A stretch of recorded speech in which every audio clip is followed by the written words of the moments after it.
Welcome to the live stream of the first ever Super AMA being put on by our aliens, our experiencers, our HighStrangeness, our UFOB, and our UFOs. I'm your host for this event, Kelly Chase. Most of you probably know me as the host of the UFO Rabbit Hole podcast. I'm also an executive producer on the upcoming docuseries Cosmosis, UFOs and a New Reality that's dropping on Apple TV on December 30th. Today, we have three incredible guests with us, and we're going to be diving deep and asking your questions about James Fox's phenomenal new documentary, The Program. I hope by now that you've all seen it. And if you haven't, I'm confident that after hearing from our guests today, you're going to want to fix that as quickly as possible. Friday movie night. To get the most out of our time with our guests, we'll be dividing this live stream into three parts. In the first hour, we'll be focusing on questions for Kirk McConnell. In the second hour, we'll be hearing from Lenval Logan. And we'll end with the man of the hour, director James Fox. But all three guests are welcome to contribute throughout. I'm going to do a quick introduction for all three of our guests, and then we'll dive into it. James Fox is an acclaimed documentary filmmaker renowned for his groundbreaking work on UFOs and the unexplained.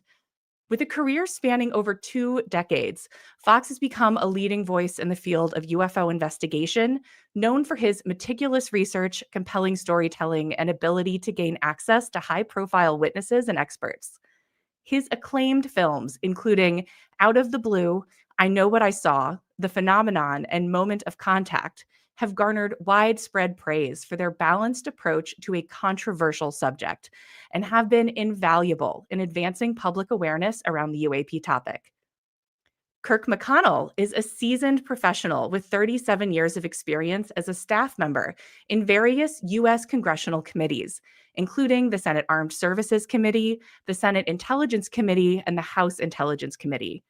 In these roles, he has developed expertise in areas such as joint all-domain command and control, electronic protection, quantum computing, personnel security reform, and insider threat monitoring. From 2017 to 2024, he researched UAPs and attended multiple classified briefings between senators and numerous government and contractor sources, giving him surprising insight into the reality of the UFO phenomenon. Lenval Logan, originally from the United Kingdom, served over 20 years in the United States Air Force, where he contributed to various high-level initiatives. After his military career, he worked as a government contractor for over 15 years, supporting programs including the Department of Defense's UAP task force. His expertise spans intelligence, advanced technologies and analysis, with a focus on national security and unexplained aerial phenomena. Logan is also a co-founder of Phenom, a platform for studying and reporting anomalous activities. Gentlemen, welcome. Thank you so much for being here today. Pleasure to be here. Thank you so much for the intro. Likewise. Same here. Thank you. Absolutely. Well, let's just dive into it. We have so many questions that people sent in from all the various subreddits. Let's start with our first hour. We'll be focusing on questions for Kirk McConnell. So Kirk, I did a little intro for you, but can you give us a little idea, sort of like your background? How do you end up in a position where you're in these meetings with these committees and various contractors?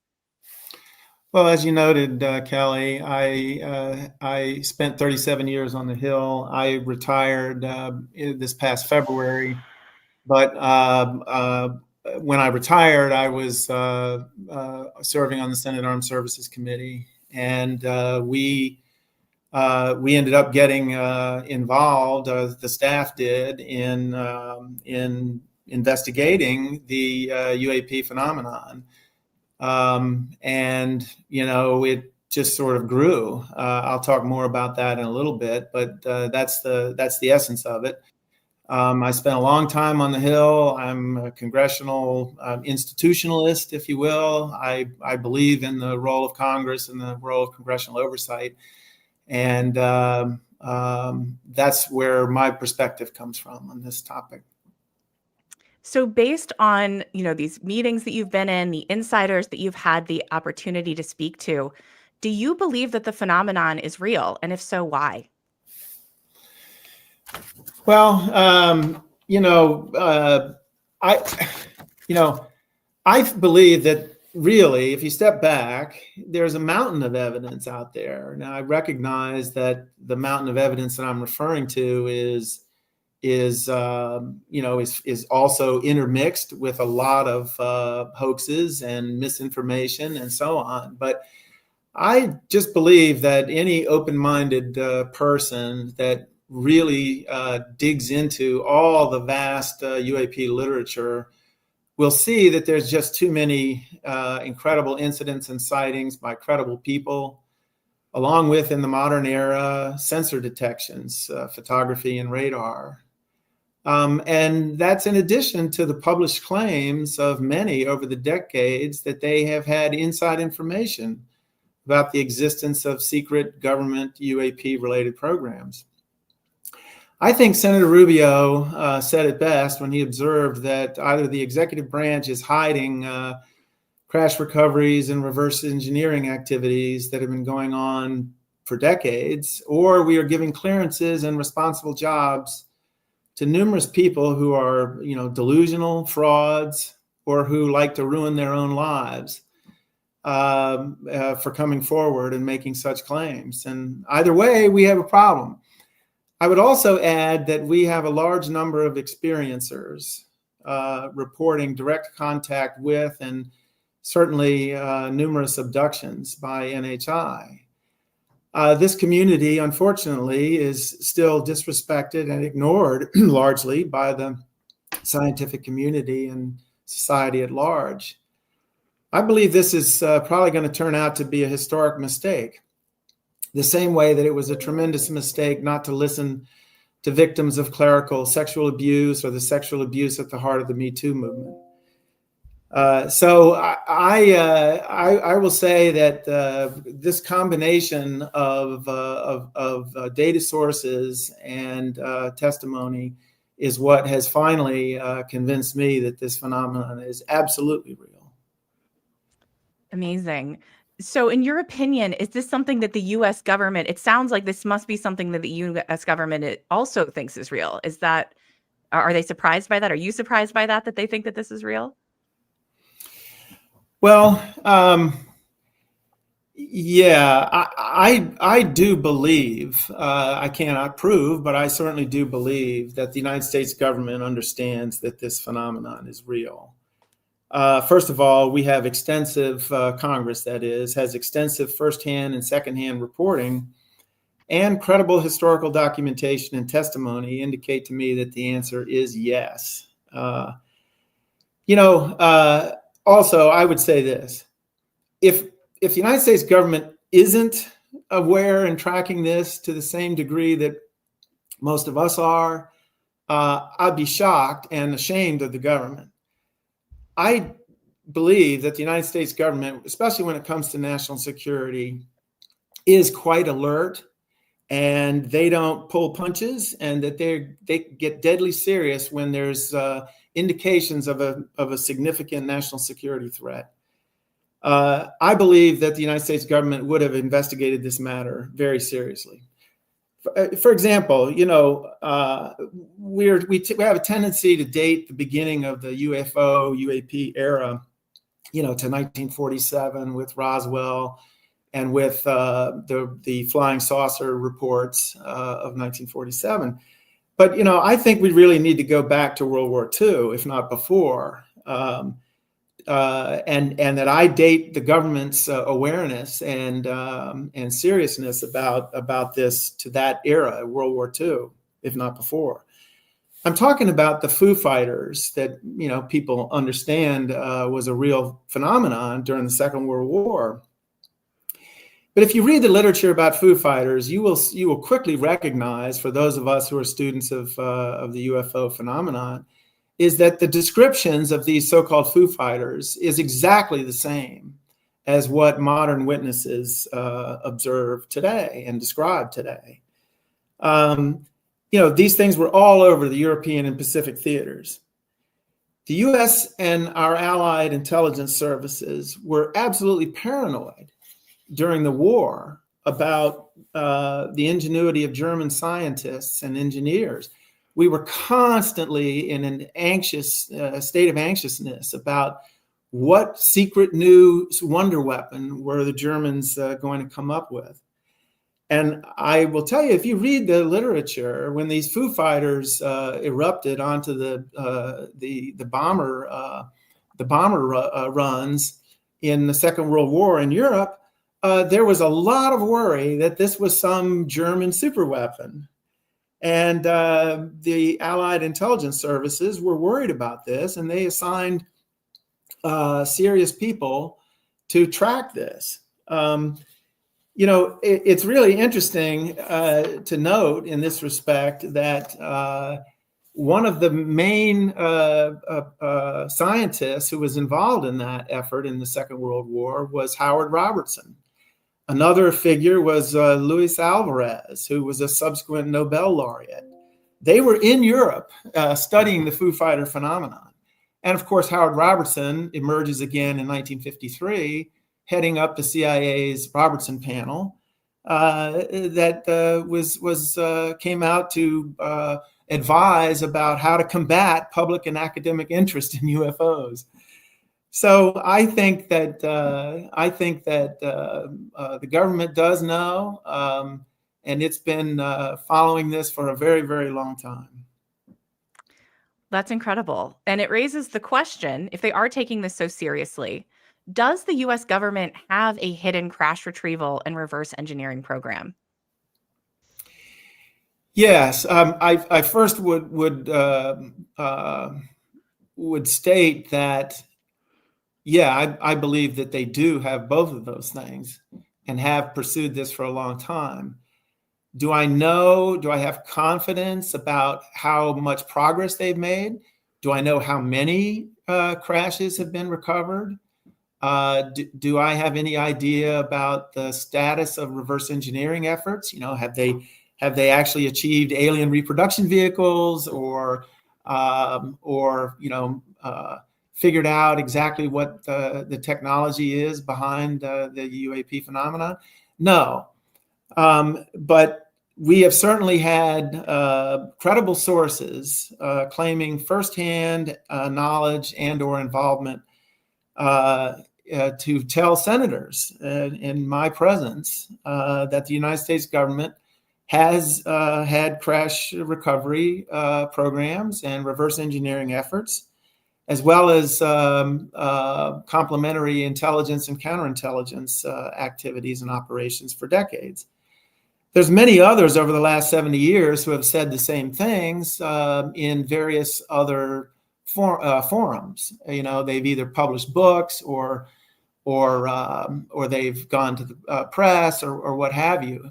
In the modern times, in the last several years, we've had people actually coming in to talk to Congress. Would the United States government have been convinced of the reality of UAPs and tried to unlock the physics of them just based on the observation of their behaviors, though? Never mind if they'd recovered a crashed vehicle or not. And as I had formerly stated, I think the answer is yes. I think if they had observed the way we've all observed the behavior of these craft, they would have said there's something serious and significant here, and we have to get to the bottom of it. However, if there was even one crash, if the Roswell event actually happened and the government got its hands on something, I mean, I think the answer is so obviously that they would have been all over this and had a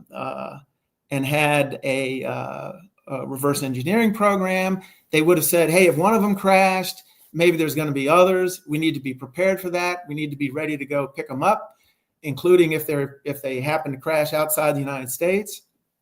So I just think it's logical, right, to expect that the responsible government like ours would have taken those actions.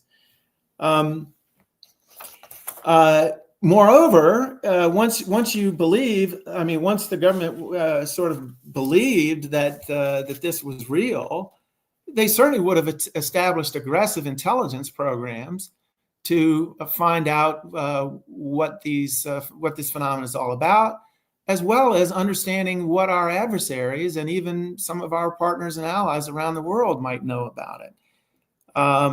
And they would have started counterintelligence programs to protect our knowledge of this and our reverse engineering efforts.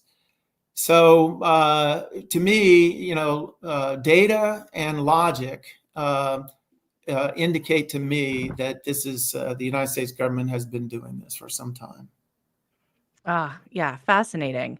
One more question before we turn it over to questions from our Redditors. So it sounds like the government has been working on this for decades, but why do you think it is that the United States government has decided to approach it with such extreme secrecy? Why did they think that was necessary, and how has that secrecy been maintained?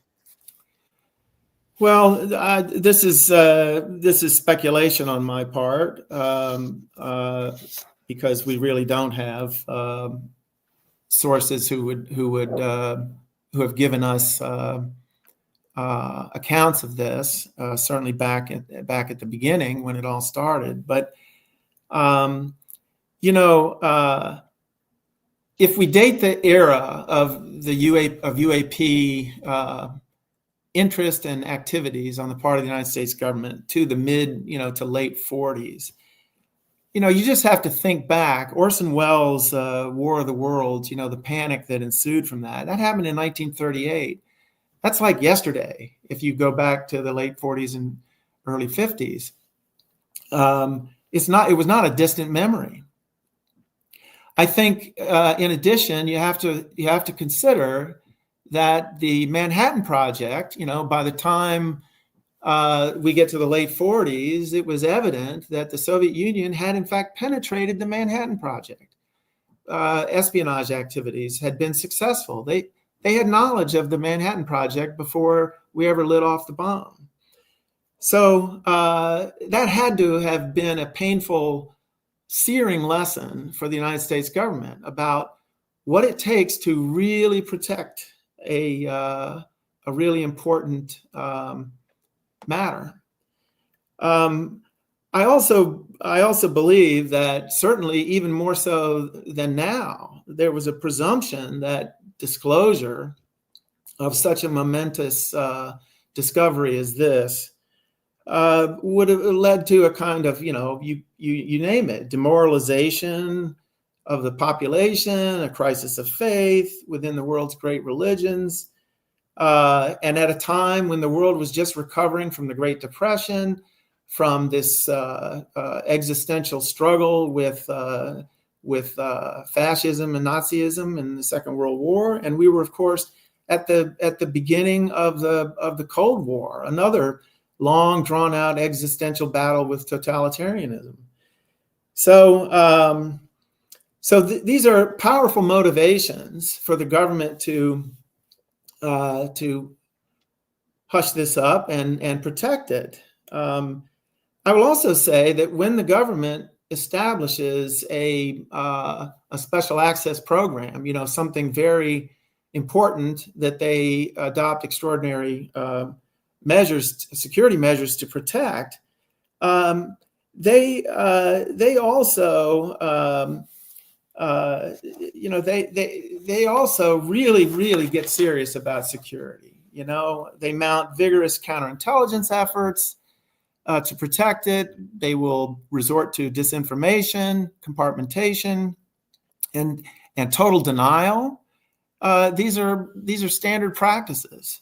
And in addition, I mean, I've seen it firsthand over the course of my career that when the Department of Defense and the intelligence community create a special access program, part of the way that they protect that is that they will suppress, to the best they can, research and development by people who are not part of that special access program into the physics or the mechanics of whatever it is that they're trying to protect.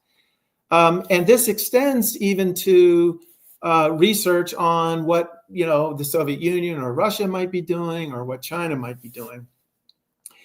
This is part of the approach to protecting the phenomenon. So another concern that might be animating this is that what if it should turn out at the end of the day that the basic physics involved in UAP, the magical propulsion, the speed, the instant acceleration, the G forces they withstand, and so on. What if it is not that that hard to understand or exploit?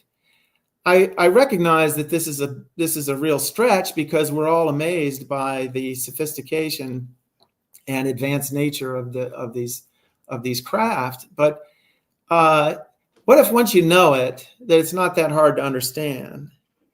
And what if it should turn out that these same technologies, these same scientific breakthroughs, can enable weapons of war that have horrible implications?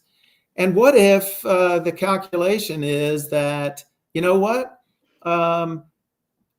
dictators like Kim Jong-un, if they understood the physics behind this, could create weapons of mass destruction? This could even be an explanation, in my view, for why, even if the government has made significant strides in developing this technology or replicating this technology, that has probably clear economic benefits for the aerospace industry and telecommunications and the like, that they might have felt like, well, it's too risky. It's too risky to disclose this. So that's the litany of explanations that I can come up with to account for the government's determined secrecy about this issue. Oh, those are all really great points. Thank you so much for that thoughtful answer. We are now going to turn it over to questions from our Redditors. If there's any questions that you don't have an answer to, or that you don't feel comfortable, you can always skip. And also, you always have the option to toss the hot potato to James or Logan and see if they want to take a shot at it. So let's start with our first question.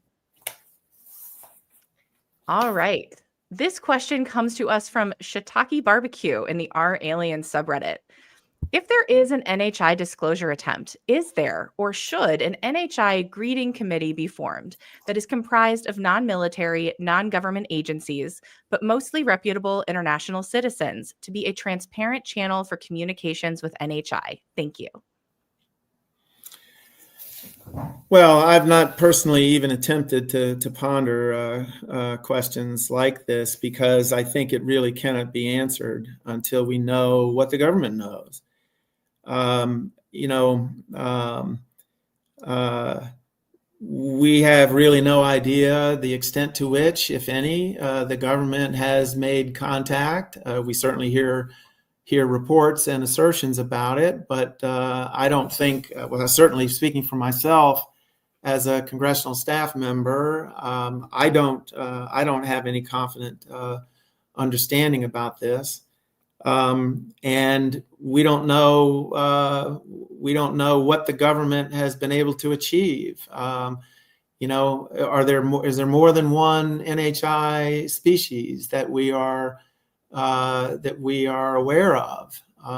Certainly, we've heard reports that there are multiple NHI species, but I think questions like this need to wait until this matter is further disclosed. Great point. That makes a lot of sense. All right, up next, we have a question from Mantis Awakening in the R Experiencer subreddit. Many people report personal contact with various forms of non-human intelligence as part of the experiencer phenomenon. Based on conversations with insiders, my understanding is that the government takes this seriously, but is very hesitant to acknowledge it publicly. Can you comment on this? Yeah, Kelly, I just don't feel that I can comment on this with any real authority. It is, of course, consistently claimed that NHI communicate telepathically and over great distances. It is also well known that the government has extensively experimented with, things like remote viewing, and for decades pursued research into mind control. We're all, familiar with this.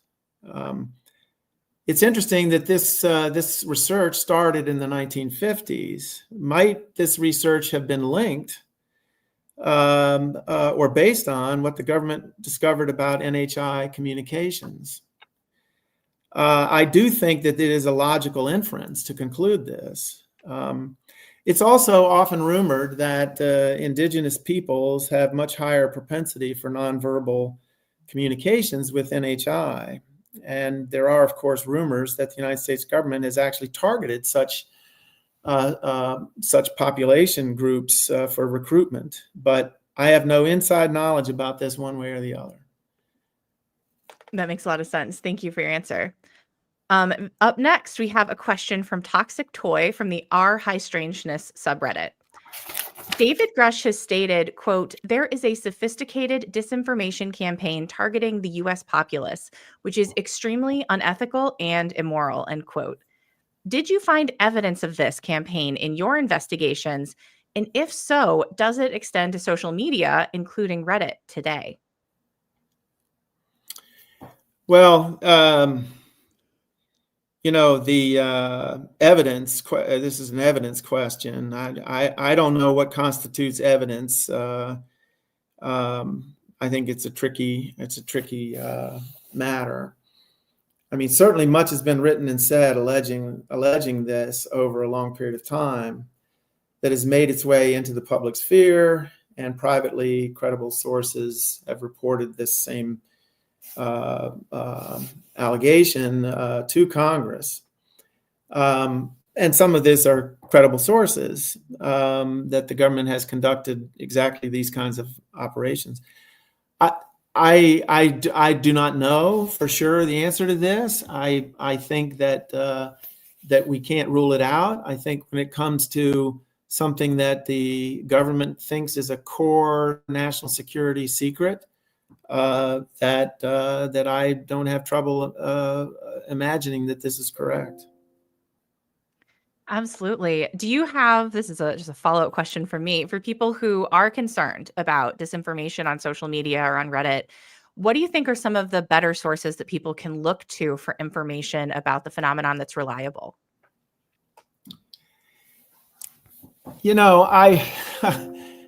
I think that disinformation, misinformation can pop up in all kinds of places. At the same time, I think that credible, true, accurate, historically accurate stuff can also turn up in lots of different places. Credible people with stories to tell have a hard time getting a platform that will allow them to publish their beliefs and their information unless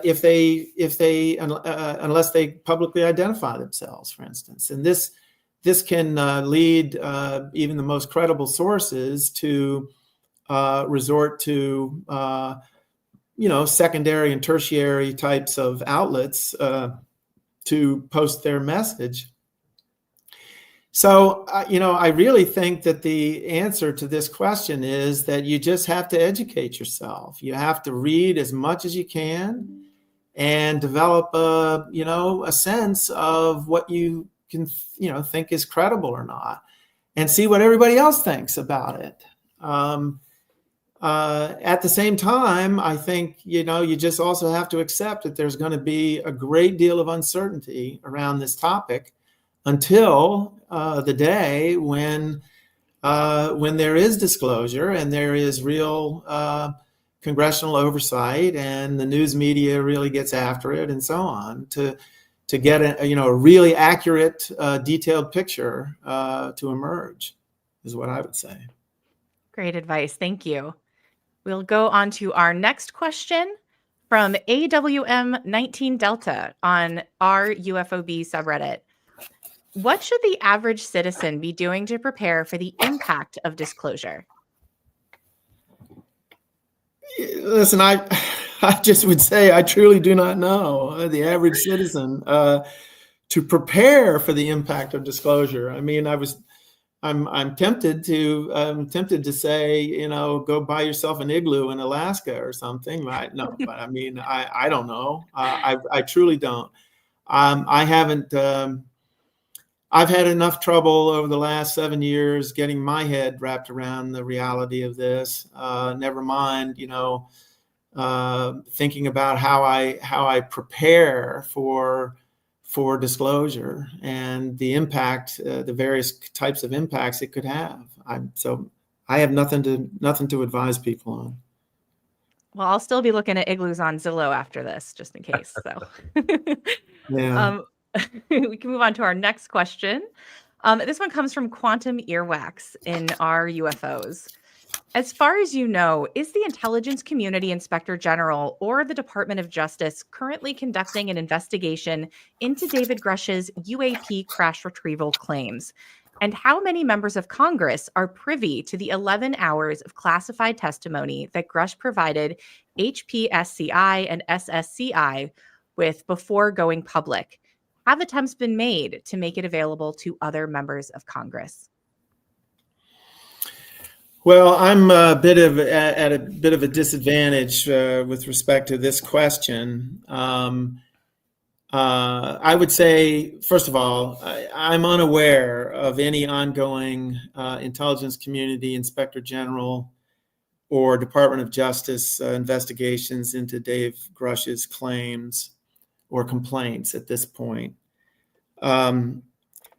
And I do not know how many members of Congress in both chambers have accessed and listened to the testimony that Dave provided. And this is mostly because, as far as I know, only the members and staff of the two intelligence committees, one in the House, one in the Senate, have had access to his testimony. And I was not serving on either committee during the in the period since Dave provided that testimony. Whistleblower complaints in the area of national security. There's very strict. Congress handles these things with kid gloves. The last thing that Congress wants is to be accused of political meddling in any IG investigation, and especially for whistleblower complaints.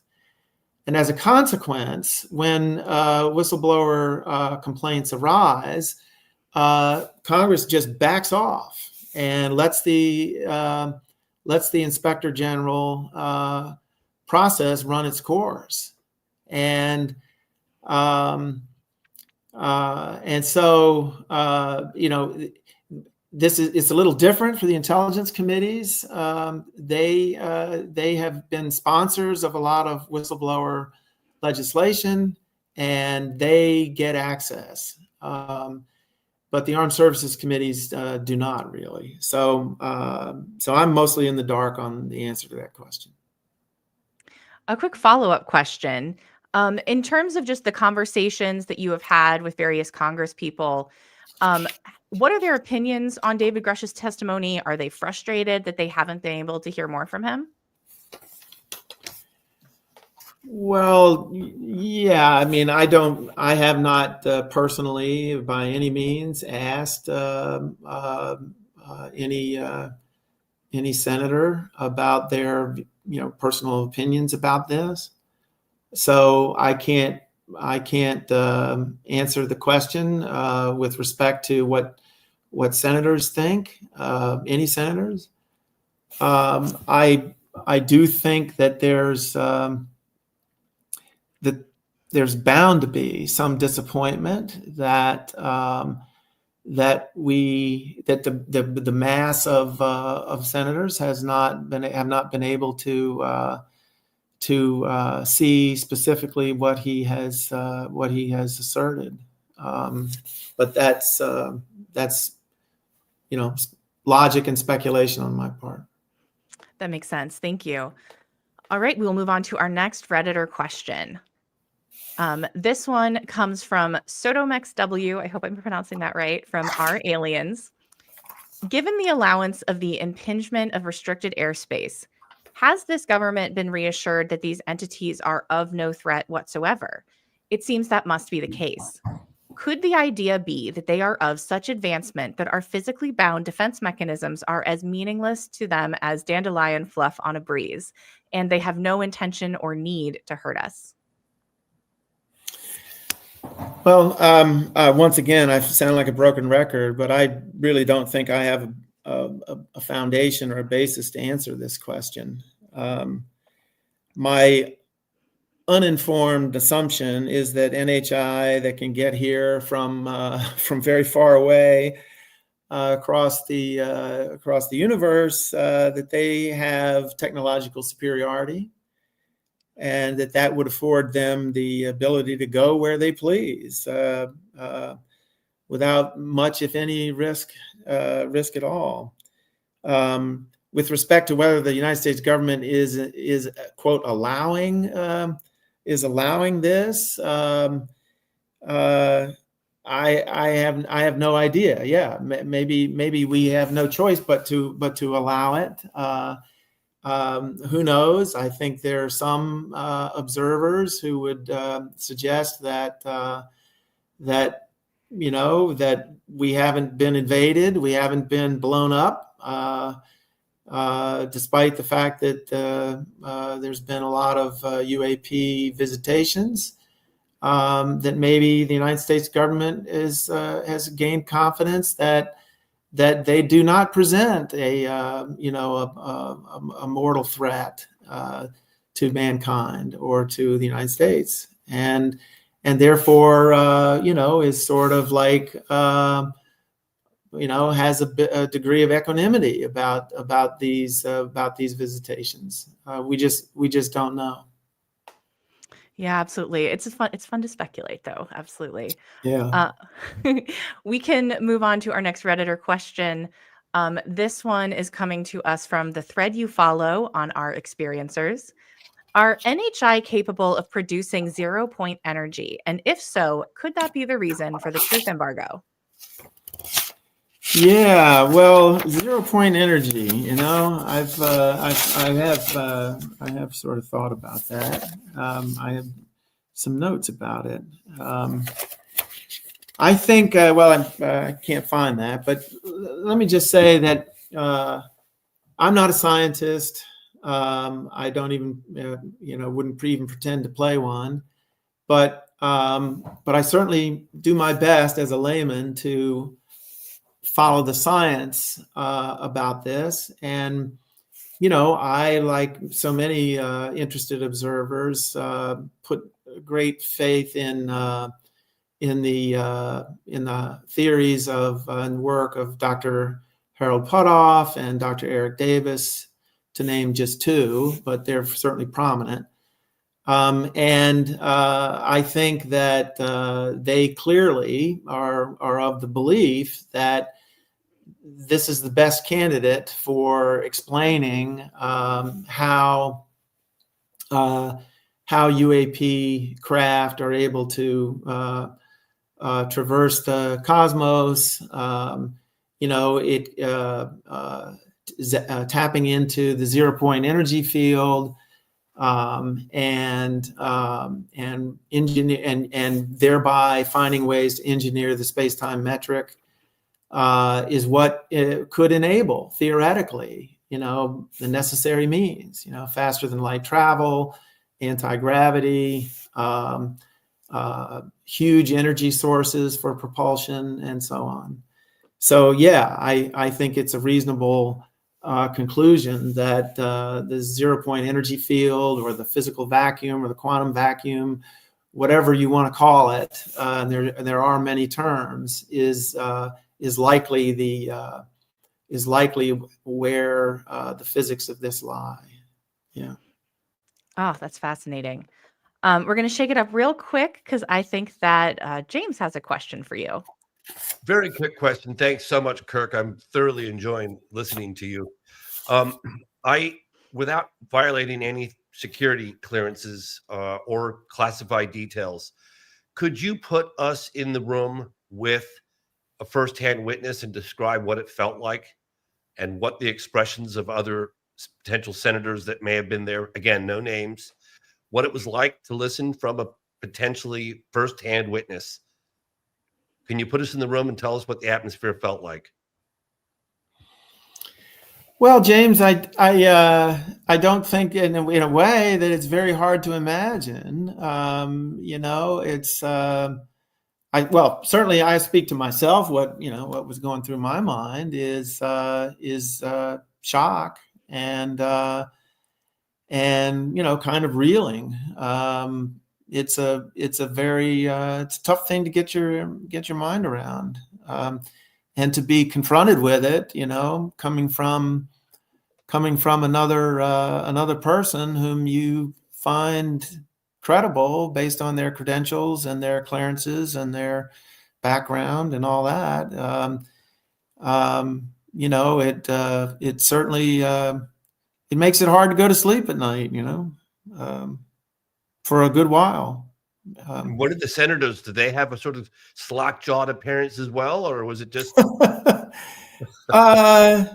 No, I mean, I don't think any of us fell on the floor, in anguish or anything, but it was very serious and very sobering. And there was,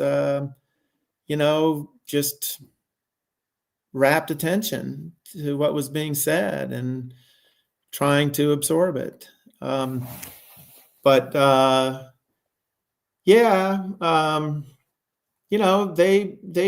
would take this information on board. Did you get the impression that these individuals were scared? Well, it varied. Certainly in some instances, some people, there was real fear. Yes, there was real anxiety about speaking out what they had to say. Yeah. For their it was career? very disturbing to them. Yeah. Very disturbing to them. Yeah. Okay. So in other words, they believed that there would be dire consequences, or that there could be dire consequences for sharing this information. Is that sort of the impression you got? Certainly, there was no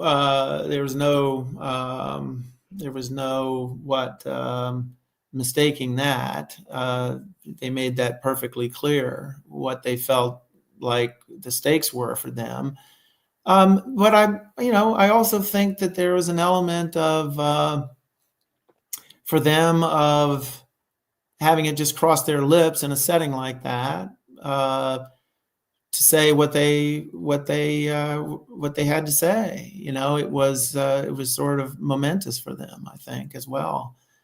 So so in a way, I think it was if anything harder for them to be saying these things than it was for us to hear it, maybe. It's like a weight off their shoulders almost. Sure, James. I think there was an element of that. Yeah, I would say that there almost certainly was an element of that. I haven't really thought about that before, but now that you mention it, yeah, I would say yeah. And when you came home and saw your friends and family, did you feel like you couldn't? Obviously, you can't. Was it a burden for you? Yeah, it's a burden for me. In some ways it feels kind of lonely, and it makes you really wonder what the future holds. It is it is also the case that, like, as I'm talking to the people on this attending this event, there's a lot that I feel and have always felt can be shared about it in broad terms and the like. And believe me, when I first started talking to my wife about this, it was, it was like I was watching her eyes carefully to see just how crazy she thought I was, and so.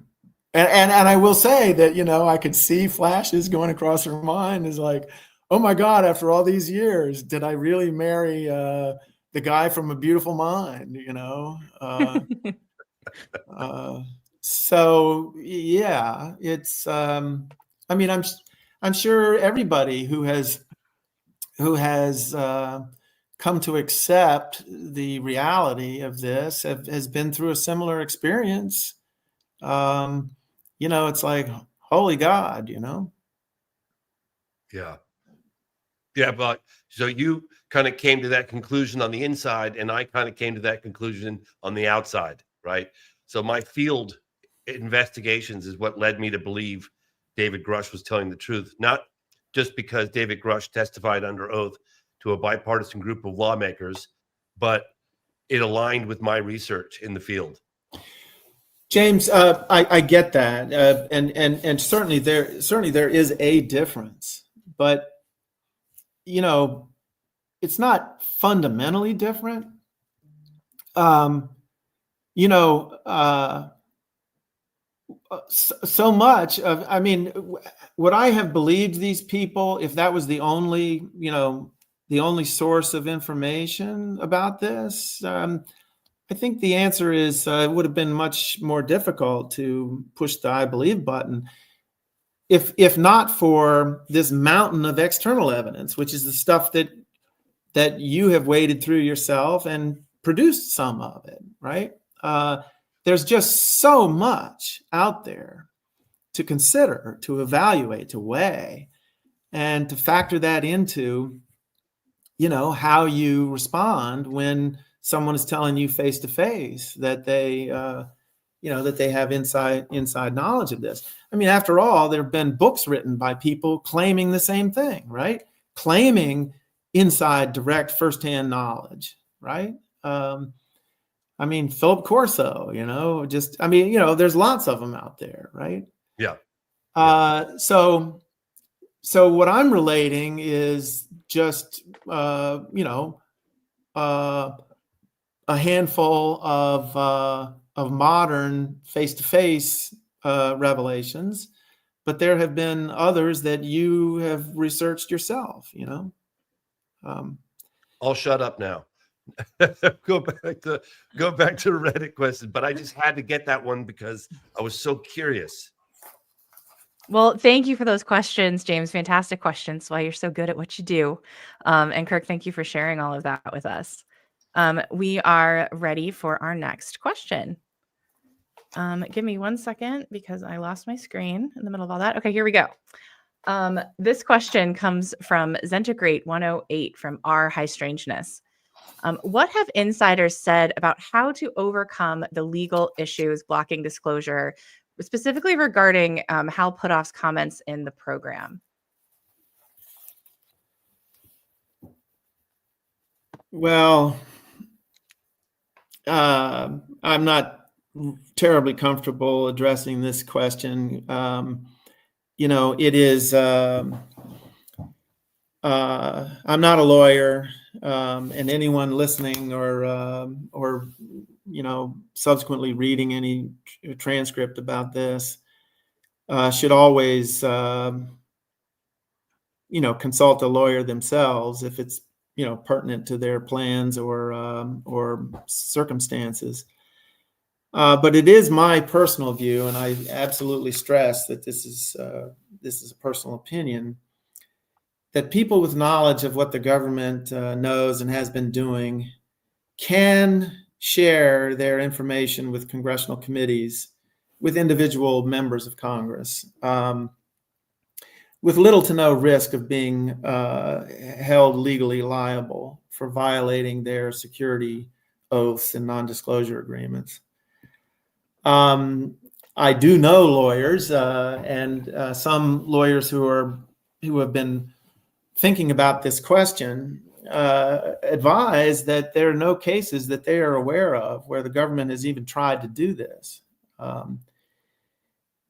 So my sense is that a source wishing to report inappropriate or unlawful activity to Congress need not be deterred from reporting such information to a relevant committee of jurisdiction, just because, or even if that committee is not officially cleared to receive that information.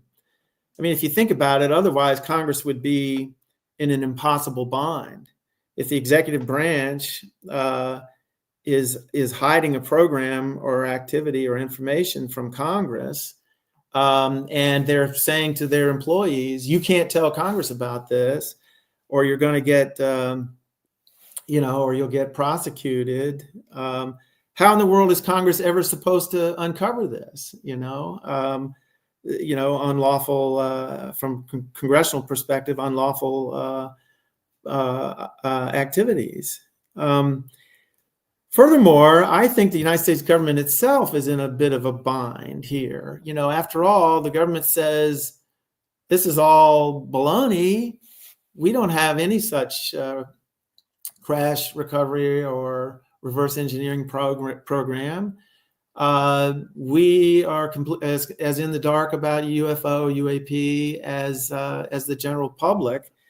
Well, how can they then turn around and try to prosecute someone for claiming that that's not true? It's a very tricky situation for them, right? Like, yeah, Congress, none of this is real, but we're going to prosecute this person for telling you that it is real. So,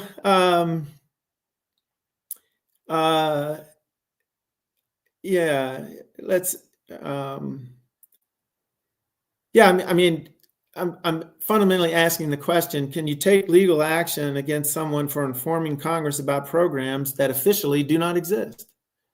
I think that to prosecute someone, they would have to admit that the reporting is accurate, and if they do that, then Congress is going to say, "Wait, what? You're going to then prosecute somebody for telling us that you've been lying to us for decades or withholding this information?"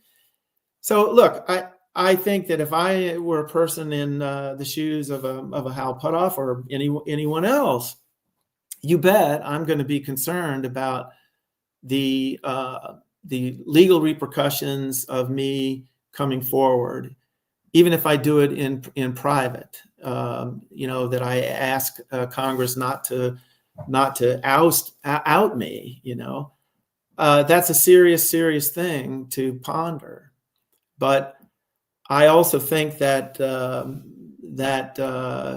you're probably going to be okay if you choose to do that. And I also will emphasize that I think that it is really important that people do this. I don't think. I mean, we may get disclosure through the executive branch. Who knows? Maybe Donald Trump is going to decide to be the disclosure president. But if not, if it's up to Congress to push through this, Congress is going to have to hear from more credible sources with firsthand involvement. And I think that they've been good so far as I know, about protecting the identity of these people who have come forward. And I trust that they will continue to do that. So I think it's a risk, but I think it can be navigated. You don't need to answer this question if you're uncomfortable, but do you think that it's possible that whistleblowers are hesitant to come forward because of repercussions that could be extra legal or, outside of that legal framework? Well, there's certainly a belief amongst the inside, the population of insiders, that this is the case, and it's very sobering thought to consider. I would just say that there are reasons to believe that a lot of this is of the classification and security system around this issue is handled under the Atomic Energy Act of 1947, 1954, and under these laws, we did execute the Rosenbergs for treason, and I think that if you go back and read what people have said over the years, is that when they're required to sign these non-disclosure agreements, there have been some pretty harsh threats made to them. I think if you read the history about the government's when the government sort of swooped into Roswell to try to manage that situation in 1947, all those witnesses that finally spoke up in the later in the 90s, later decades, I can't remember exactly when, but routinely they would say that they were told, like, your bones are going to be scattered in the desert, right? You and your family, kind of thing. So I can believe that the government has put the fear of God into people about this. Yeah, I believe that. It's sobering to think about. Thank you for sharing that. We are coming up to the top of our hour. Time flies when you're talking about UFOs. I just wanted to ask before we let you go, we move on, we get you out of the hot seat. What do you hope that people take away from the program? I think a lot of people who are watching right now are really invested in disclosure, in hoping that, we're able to move the ball down the field in a meaningful way. Like, do you think that disclosure has any chance of coming from the US government? The UAPDA looked like it could be our best shot on paper, but what is it going to take for us to really make this happen? And what can we as a community do to support those efforts? Well, Kelly, in talking to you and the folks who are putting this event on, it's my understanding that you're hoping to reach millions of people. Millions of people who weigh in with their with their representatives and senators, is a powerful thing, and I think there's strength in those kinds of numbers.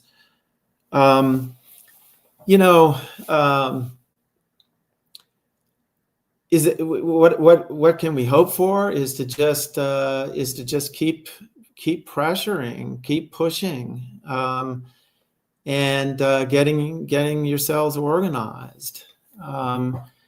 What is it going to take? I don't know. I'd said 2 years ago that it seemed like momentum was heading in the upward direction, and and we were making a lot of progress. And I think that the government was maybe thinking that it had a real problem on its hands. More recently, you noted the UAP Disclosure Act didn't get even through the Senate this year. Maybe there's we're on a sort of the momentum is swinging a bit the other way. Is it the case that Congress, if we get another half dozen credible firsthand sources to come forward, is that going to give Congress the confidence and assurance that there's something on the other side of a full investigation, a really hard-hitting investigation? Maybe that will do it. Maybe we'll get a disclosure president. Maybe an NHI craft is going to land on the White House lawn. Who knows? So I don't have a crystal ball here. Well, thank you so much for that answer. Thank you so much for being with us here today. I know that you haven't done really any interviews like this, and we're honored that you chose to join us. So thank you so much. Thanks. All right. So we are going to do a little transition. Up next, we will be talking to Lenval Logan. But in between, I wanted to share 2 quick clips from the program. So we'll let those roll now. My name is Kirk McConnell. I believe this is the first time I've ever been on camera. I recently retired from government service after 37 years working as a staff member for various committees in Congress. They have or have had very high-level security clearances. They appear to be rational and believable. We have individuals, people, who have asserted not only that there have been crashes, but there have been crash retrievals, and that there is a crash retrieval effort that has spanned a significant period of time since the end of the Second World War. And so it does deserve to be looked at seriously and not dismissed. So the government has done itself a disservice because the government really started lying to us. Hi, my name is Lenval Logan. I'm a retired Air Force intelligence analyst that started off as a B-52 crew chief and cross-trained. I had the opportunity to support the UAP task force. It's frustrating when I hear mainstream scientific community on all the talk shows criticizing the lack of more compelling data when I know it exists. There's enough evidence out there that demands a verdict that says, yes, there's something going on. With the right people working together, I think we could come up with a definitive answer, and the answer is yes.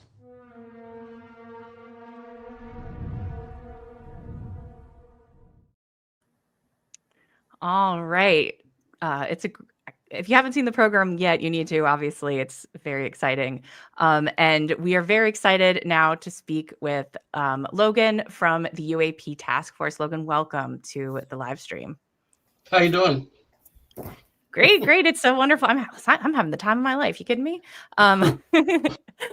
So I'd love to start with a question just to give people a little bit better of an idea of who you are. What are you able to share with us about your role within the UAP Task Force? It was probably one of the best assignments. It is the best assignment I had. I had the director of the task force was probably the best non-boss I've ever had, because he pretty much told us, lean forward, go find out what's out there. If you have any problems, bring it back to me and we'll figure it out. So I pretty much knew, I could go this far left, this far right, but stick to the project and let's get some questions answered and then bring it back. So we had lots of data to go through. And like you said, there's a lot of fakes out there, people that are providing, I think there's even an app now that you can fake a UFO sighting. So we had a lot of data to go through. And then there's the testimonies to go through. And the other side of it is that a lot of the people that we talked to just they were confused as to why are we talking about this now, especially people in the military. They're like, we don't talk about this, and I was like, hey, there's a process now for you to talk about this. And I remember a couple of guys like, we don't believe you. And then they came back later and were like, we want to know more. And I was like, well, do you have something to say? And they're like, yes, but no, we'll talk to you, but we won't put anything down on paper. And we'll take a wait and see approach to see how this all works out. So I'll kind of leave it at that. That makes a lot of sense given our earlier discussion with Kirk. You know, the UAP task force is kind of in this long lineage of various programs that have been charged with investigating the UFO phenomenon dating all the way back to Project Blue Book. But we've also heard from various programs over the decades from people and insiders from those programs that they weren't always given the access to information or the resources that they needed to really do those jobs. Do you feel, in your opinion, that the UAP task force has been given what it needs to really do the job? I can say, in my humble opinion, no. I do know that our boss was working a lot of things in the background in anticipation of what we might need and might go after. But I don't think that as much knowledge as he even had, I don't think he fully got all the things that he needed in order to get the full access to what was going on.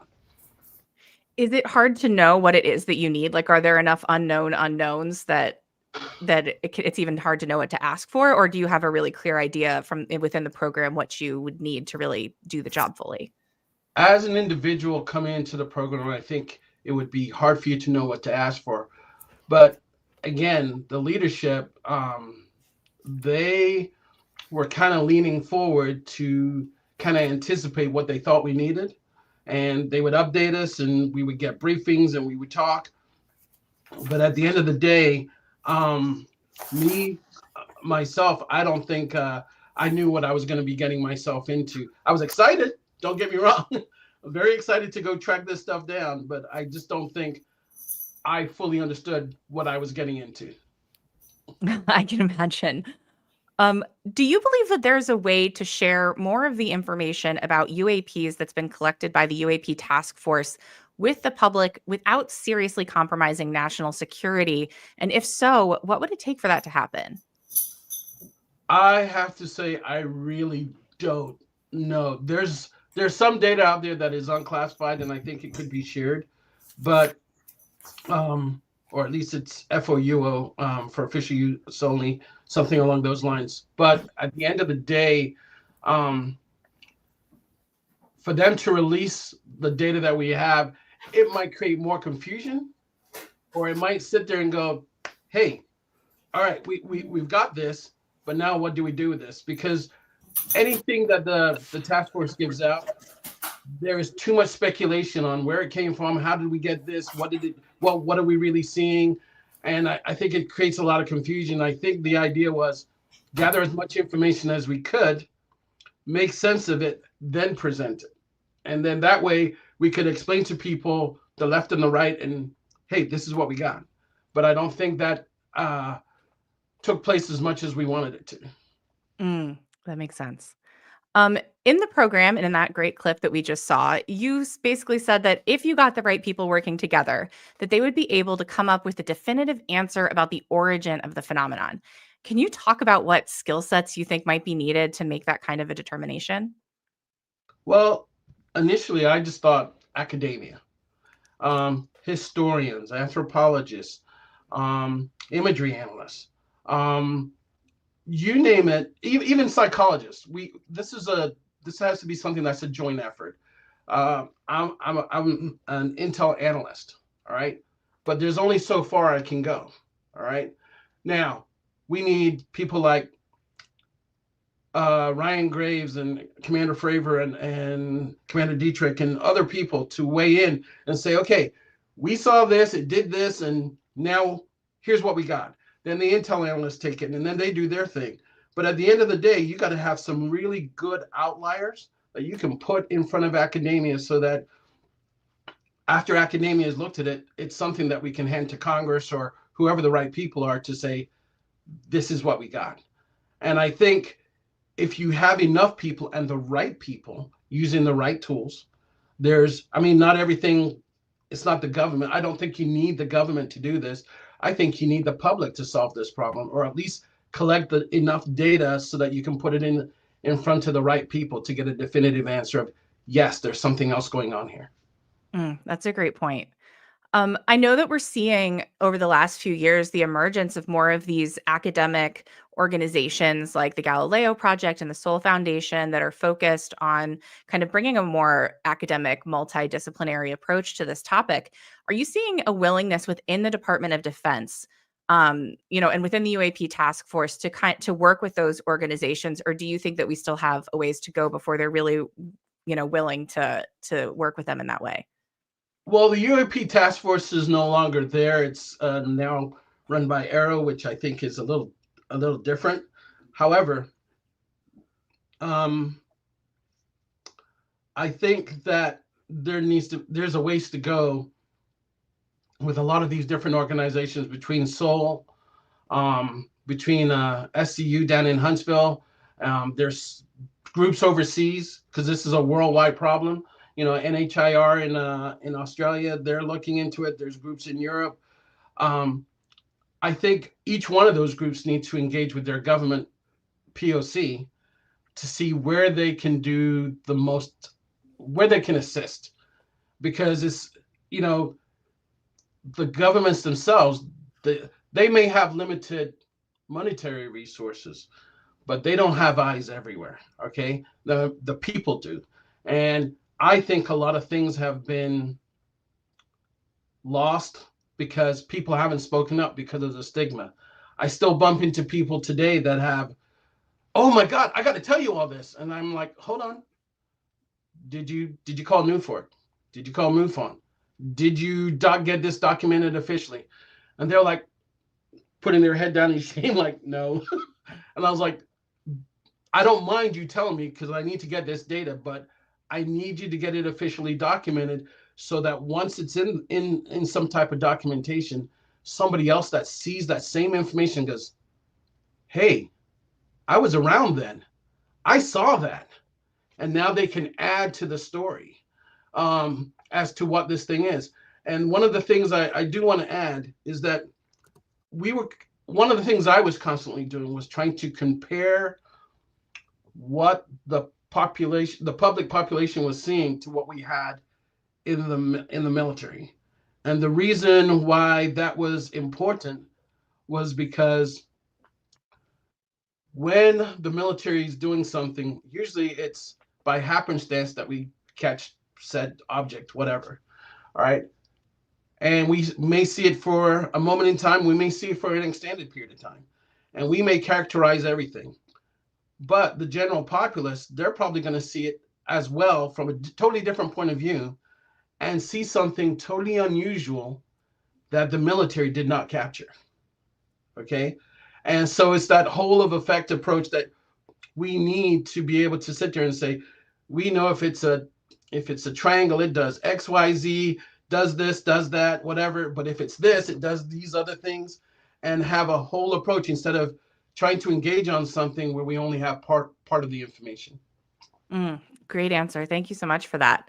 And I'm going to kick it over to James, who has a question for you. Hey, thanks so much, Logan. So great to hear you talk here. One of the in my humble opinion, best photographs of a UAP ever taken was the Calvine 1990, referred commonly as the Calvine incident, the Calvine UFO or UAP. And I thank you to David Clark and former RAF press officer Craig Lindsay, really, and Nick Pope, stuck my teeth into that case. And when I was sharing some of the details with you, you kind of blew my mind as to being potentially a witness. Can you talk a little bit about that, please? Yes.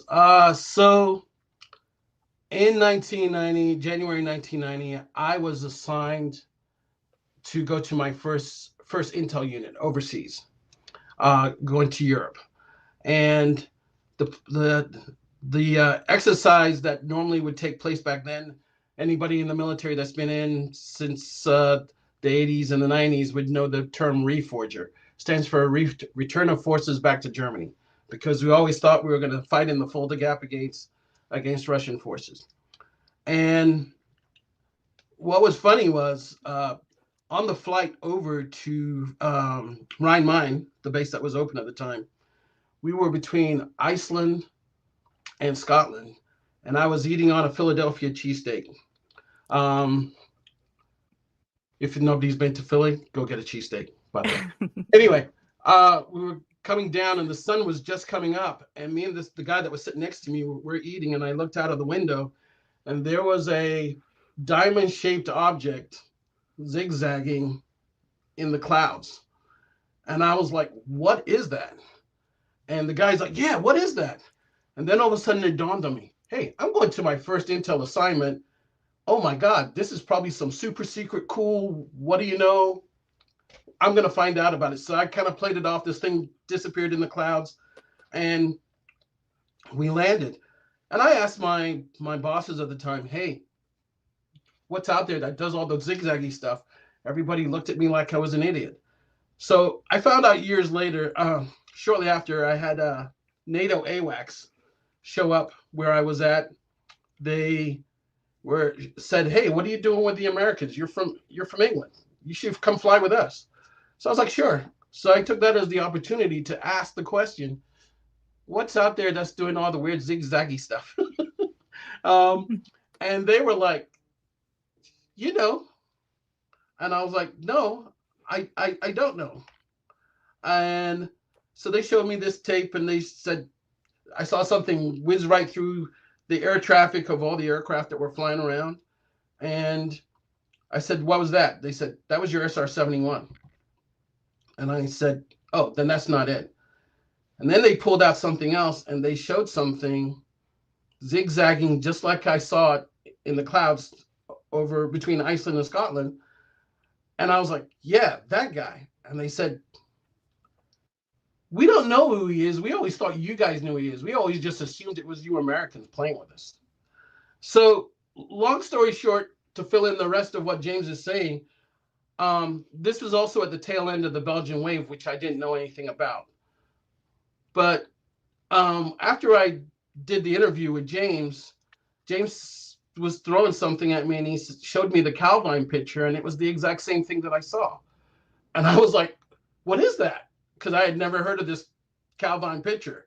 And he's like, dude, it was the same year. I think it was in August. You saw your thing in January. I was like, the only difference I saw was the object that I saw was kind of going between black and white. And in the picture that I saw, it looked kind of whitish, but it was the exact same thing. And I was like, okay, this just kind of adds to the picture that there's definitely something going on because I didn't even know about this thing. And James kind of shocked me with that one. So let me ask you, when you say AWACS, so they picked it up on radar? Yes. So they picked it up on radar. How many sets of eyeballs on it? On the screen, there was a bunch of guys in the back that all saw it. But I was asking the question, like, who is this guy? They said, dude, you know, he said, we vectored aircraft towards it. And as soon as the aircraft get close, it zips off somewhere else and whatever. And I was like, who else knows about this? And they're like, everybody. I said, everybody in your squadron? He goes, yeah, we all know about it. And I was like, okay, if you say so. So it was just one of those notes that you kind of put down and put in the back of your head and just kind of, okay, someone verified what I saw and it was unusual and you kind of throw it away. But it's, again, until James popped up with this image, I was like, oh crap, there it is. So you're telling me you saw, and they picked up on radar, an object that exhibited a wild technology with no wings, no visible means of propulsion type of thing? Well, you can't, on a radar, you can't see all that stuff. You just know it's an object. But you saw it with your eyes too. It's just zipping around. But And you saw it with your eyes too, not just the radar, right? what I saw, yes. But Okay. what they were seeing on the radar was something totally different. Okay. Now, I didn't correlate it to what date and all that other stuff because I was just in shock that they had something that was zigzagging around and whatever. But the what I saw outside the window was it would go into a cloud, and as fast as it was moving, you would expect it to just pop back out at the same angle, but it would come back out at a different vector. And I was like, dude, what is that? And I thought I was seeing something at first until the other guy confirmed that he was seeing it too. Because, you see all kinds of weird things out of the window sometimes, on the ground. You're not quite sure what it is. It could be a car, it could be a truck, or, some sunlight glinted off something on the ground. But in this particular case, I had confirmation beside me. And then when I talked to these guys, they confirmed that there was something out there that was zipping around, exhibiting the exact characteristics that I saw. Wow. Thanks for sharing that. That's really impressive. It's another little piece of the puzzle on that case or that craft. Anytime. Is there any other questions? Yeah, I mean, we've got a whole bunch of questions, James. Thank you for that, for pulling out that little tidbit, because that is fascinating. We can head over to Redditor questions now. I know there's a bunch that were submitted. Our first one is going to come from Disirregardlessly. I love these names. From our aliens. What is the most alarming piece of NHI or UAP activity to you? What are the key fears motivating the cover-up by the clandestine programs groups? I really wouldn't know what clandestine groups and all those guys are possibly thinking. The thing that really interests me is just the way they moved, especially some of the sizes of things that we've heard of, or some of the things that the witnesses have said. I've heard stories where they talked about a light came out of whatever it was, and they said that the light moved slowly. It wasn't an instant on. It came out slowly, like it was slowly reaching out to them, and then sometimes it stopped in front of them. And someone said it described like he thought like he was looking down a tunnel when the light came to him. So all those things kept telling me, based on my imagination, either these people are crazy or what they're talking about is actually possible, and we just haven't figured out the physics to know how to do that yet.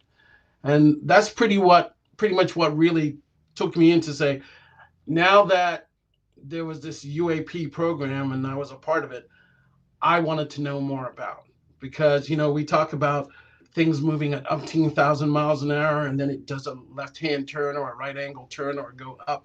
I remember seeing after the Belgian flap, the Belgian Air Force showing the video of the F-16 radar, and whatever it was trying to lock onto was moving out of the way. And I was like, are they anticipating? Are they in our comms? What is it? I mean, something they had was better than what we had. So I'm trying to think, how do you outmaneuver it? And then because of all the movies that I saw, all the science fiction movies, I'm sitting there thinking, okay, if this is an alien invasion, I'm gonna be the one that's gonna figure out, how to beat them, and run back to my boss and go, hey, I got it. This is what's going on. There was no such moment, but it was still very intriguing to see all this information and start seeing a thread that I could sit there. And probably the better part of it was feeling free to talk to people in front of me about all aspects of what was going on. Wow. I think it's so fascinating to hear from people, who are insiders on this topic, that there's still so many questions about what these things are and how they work. If you do figure out how they work, you got to come back and we'll do this again. Yes, definitely. All right, we'll move on to our next question from a Redditor. This one is from NoWay0420 in our experiencers. What environmental hazards do UAP possess, and how can one protect themselves from it if in close contact? That is a good question. Here's my worry. My worry is that something's going to happen. I mean, it's happened before where it's a first responder that gets there before anything else happens. And my worry is that a first responder, or what if a UFO comes down like what happened in Rwanda, okay, or Zimbabwe. What if it comes down and this thing is just giving off radiation, and now we've got a whole bunch of people that are hurt? Those are the hazards, things that we aren't expecting. There's an incident called the Cash Landrum incident. I think everybody knows what it is. Something happened in Texas, near Austin, Texas, and the mother, the grandmother, and the young boy all got some type of radiation poisoning. I'm worried that something like that could happen on a grand scale, and we're going to sit there and go, we got nothing, other than, yes, we'll get you to the hospital. And then how do you get insurance for that? Because you walk into the hospital and say, yeah, UFO gave me radiation. I don't know. So it puts us, there's a whole bunch of things here that we have not considered. And the idea is to get ahead of the problem. So if it does, because I'd like to think that, I think there was a question earlier to Kirk, that if they were to come, there'd be a program where, we go greet them and whatever. And the possibility is that they may have science, like they can beat cancer and all this other cool stuff. But what if in that interaction, something really bad happens? They bring a germ, Now I'd like to think, or err on the side of good, that a lot of positive things are going to come from it. But we have to be prepared for both sides. And at the end of the day, as I told James, I would like to just know, I'm an intel analyst, so friend, foe, which one is it? Or in between. Yeah, absolutely. Speaking of hazards of UAPs, there's been a lot of talk in recent years about the hitchhiker effect.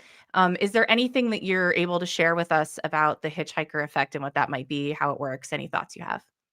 I do not, but I know that the guys at Skinwalker Ranch, and Travis, I talked to him quite a bit. Awesome guy. I know that a lot of people have experienced it. And I know that there's a Dr. Jim Segala that's trying to figure it out. And if you don't know who he is, look him up, because he's trying to, I call it the woo stuff. And I tell everybody I'm black, I don't do the woo stuff. But talking seriously, the idea is that's just another aspect of what you asked me earlier. Who are the proper people that we should be going to? Well, I don't know who's going to be monitoring and tracking the woo stuff, but now we've identified someone, Dr. Segala, who was, if I remember correctly, he was on the first season of Skinwalker Ranch. If you guys haven't seen Skinwalker Ranch, watch it. Good show. Shameless plug. But the idea is we need everybody. This is we used to talk about a whole of government approach. We need a whole of not just USA approach, but maybe a world approach to use the tools that are there to help gather as much information as possible so that we can figure out what's going on. I love that. Definitely a team sport. We'll move on to our next Redditor question. This one comes from Initial Anteater 377 from our HighStrangeness. Lou Elizondo has mentioned multiple times that we don't have the luxury of time, and so disclosure must happen now. Do you know what he could mean by this? And do you know of any impending event or contact that seems to be implied by his statements? Thank you for what you were doing. I'm guessing, Kirk, you want me to answer that? Yes, I would prefer. Yeah. Hot potato. Yeah. So we have no proof of anything, but there's some people out there on Reddit and Twitter that are saying the Galactic Federation is coming back, and when they do, we're going to have to do certain things. They're looking for us to be at a certain level of maturity, I guess. And if they don't see that, they're going to, move on or whatever the case may be. And that might be what he's alluding to, because even though Lou and I talk quite a bit, there's usually so much to talk about that we never get all the points. And that would probably be the best answer I could give, is that supposedly if there's 4 aliens, 20, 80, whatever the number is, some kind of federation where there's a group of them is supposed to be coming back, and we're supposed to interact with them. I'm just hoping and praying that if time is running out, that either we reach the level of maturity that we're supposed to hit, and if not, if somebody knows the answer, tell us what it is so we can get there a lot quicker. And if not, I guess we'll find out. I guess we will. All right, we'll move on to our next Redditor question. This one comes to us from Millions to Millions in our UFOB. What evidence that you came across was the most ontologically shocking?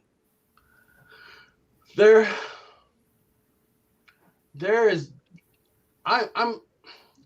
nothing to me that was causing ontological shock. I think when I look at all the people that are experiencers, okay, I listen to them as a whole and try to figure out what's the thing that's really bothering them the most.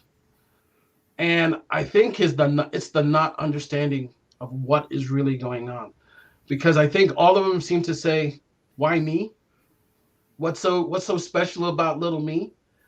Then when they find out that it's not just them, they go, why us? And all through that process, they don't have any answers and nobody's there to help them. So it's kind of like, heal thyself. So they have to get together in these little groups and try and figure it out. And they may be right on some things, but I mean, there's this thing about Rh negative blood. There's a thing about the different ethnic groups that are out there and how we all deal with it differently. So I don't think there's any one thing, but I think it's kind of interesting that for me, when I see reports on different types of UAP, I'm always trying to figure out, are they all using the same type of technology to move across the distance? Or is there multiple ways to move across the distance? Are they all reaching out to the same people, or just the people that they know, they like, whatever? Those are the areas that I kind of think about, not necessarily the big ontological shock, because I think disclosure is already here. I think someone said it's disclosure with a small d. All right. So I told someone once, and I still think it's the same answer. If you've ever played the 6 Degrees of Kevin Bacon, all right, we're at the point now where at least one person in 6 has seen something. And for that one person, even if they don't talk about it, they already know the phenomena is real. They're not guessing. They may act coy and go, oh, I don't know what you're talking about, but they know the phenomena is real. And all we're waiting for now is a call to arms to say, give us some answers, because we're kind of out there on our own and we need some answers to figure out what's going on. I mean, Kirk said, hey, go to Alaska, get that igloo. And that might not be enough. But the other side of it is, what if this is like, we used to hear that song, The Age of Aquarius. This is the moment of enlightenment, and they come down and they're like, okay, we're here to show you. I've had so many people come tell me that if an alien ship stops down inside, they're like, let me go get my bags, I'm ready. So you'll see across the gamut of things, but there's no one thing that is sticking out to me other than the fact that there are logically if you listen to what people are saying and how they're saying it and how the government is approaching the problem, you know that the phenomena is real. The question is, what is it all about? And we have people like James and others trying to share the knowledge that he has acquired over a certain amount of time to say, yes, we all know that there's something here, but wait, there's more, and then go from there. That's so cool. I think you're definitely right about the 6 degrees comparison that you made. As a UFO podcaster, I find like I take Ubers and Lyfts a lot. And, when people ask, what do you do? Oh, I've got a UFO podcast. And it's crazy how many people then have, they don't know me. It's fairly anonymous. We're only going to be in this car for 15 minutes. How many people have a story to share and will just volunteer that? It's really interesting. Let's go to our next Redditor question. I think this is one that everyone who's watching has probably been waiting for us to get to. This comes from Mige EEE. Sorry if I got that wrong. From our UFOs. What's your take on the drone situation happening over the US and previously over the UK? Is it a distractive play from the government? Do you think there's NHI involved in the happenings? Thank you for your time. I personally do not know either way what it is. I have talked to people that have given me different bits of information, and the problem we have is that, okay, the best thing I can say is this. We have a certain amount of tools out there. Phenom, my app being one of them. There's Nanu, there's Cider, there's several apps out there. And the people that are in those areas where all this incredible stuff is happening, they're not using these tools. So the idea is, how do we get the right information to really make give an informative answer of what is really going on? You have, one lady told me in particular, and I got it verified through other people that experienced the same thing, that when one of these UASs came down low, she said it was making a helicopter sound. I was like, all right. So I said, rotors, they're all going to make different types of sound and all that other stuff. She's like, no, Miss Logan. She said, you don't understand.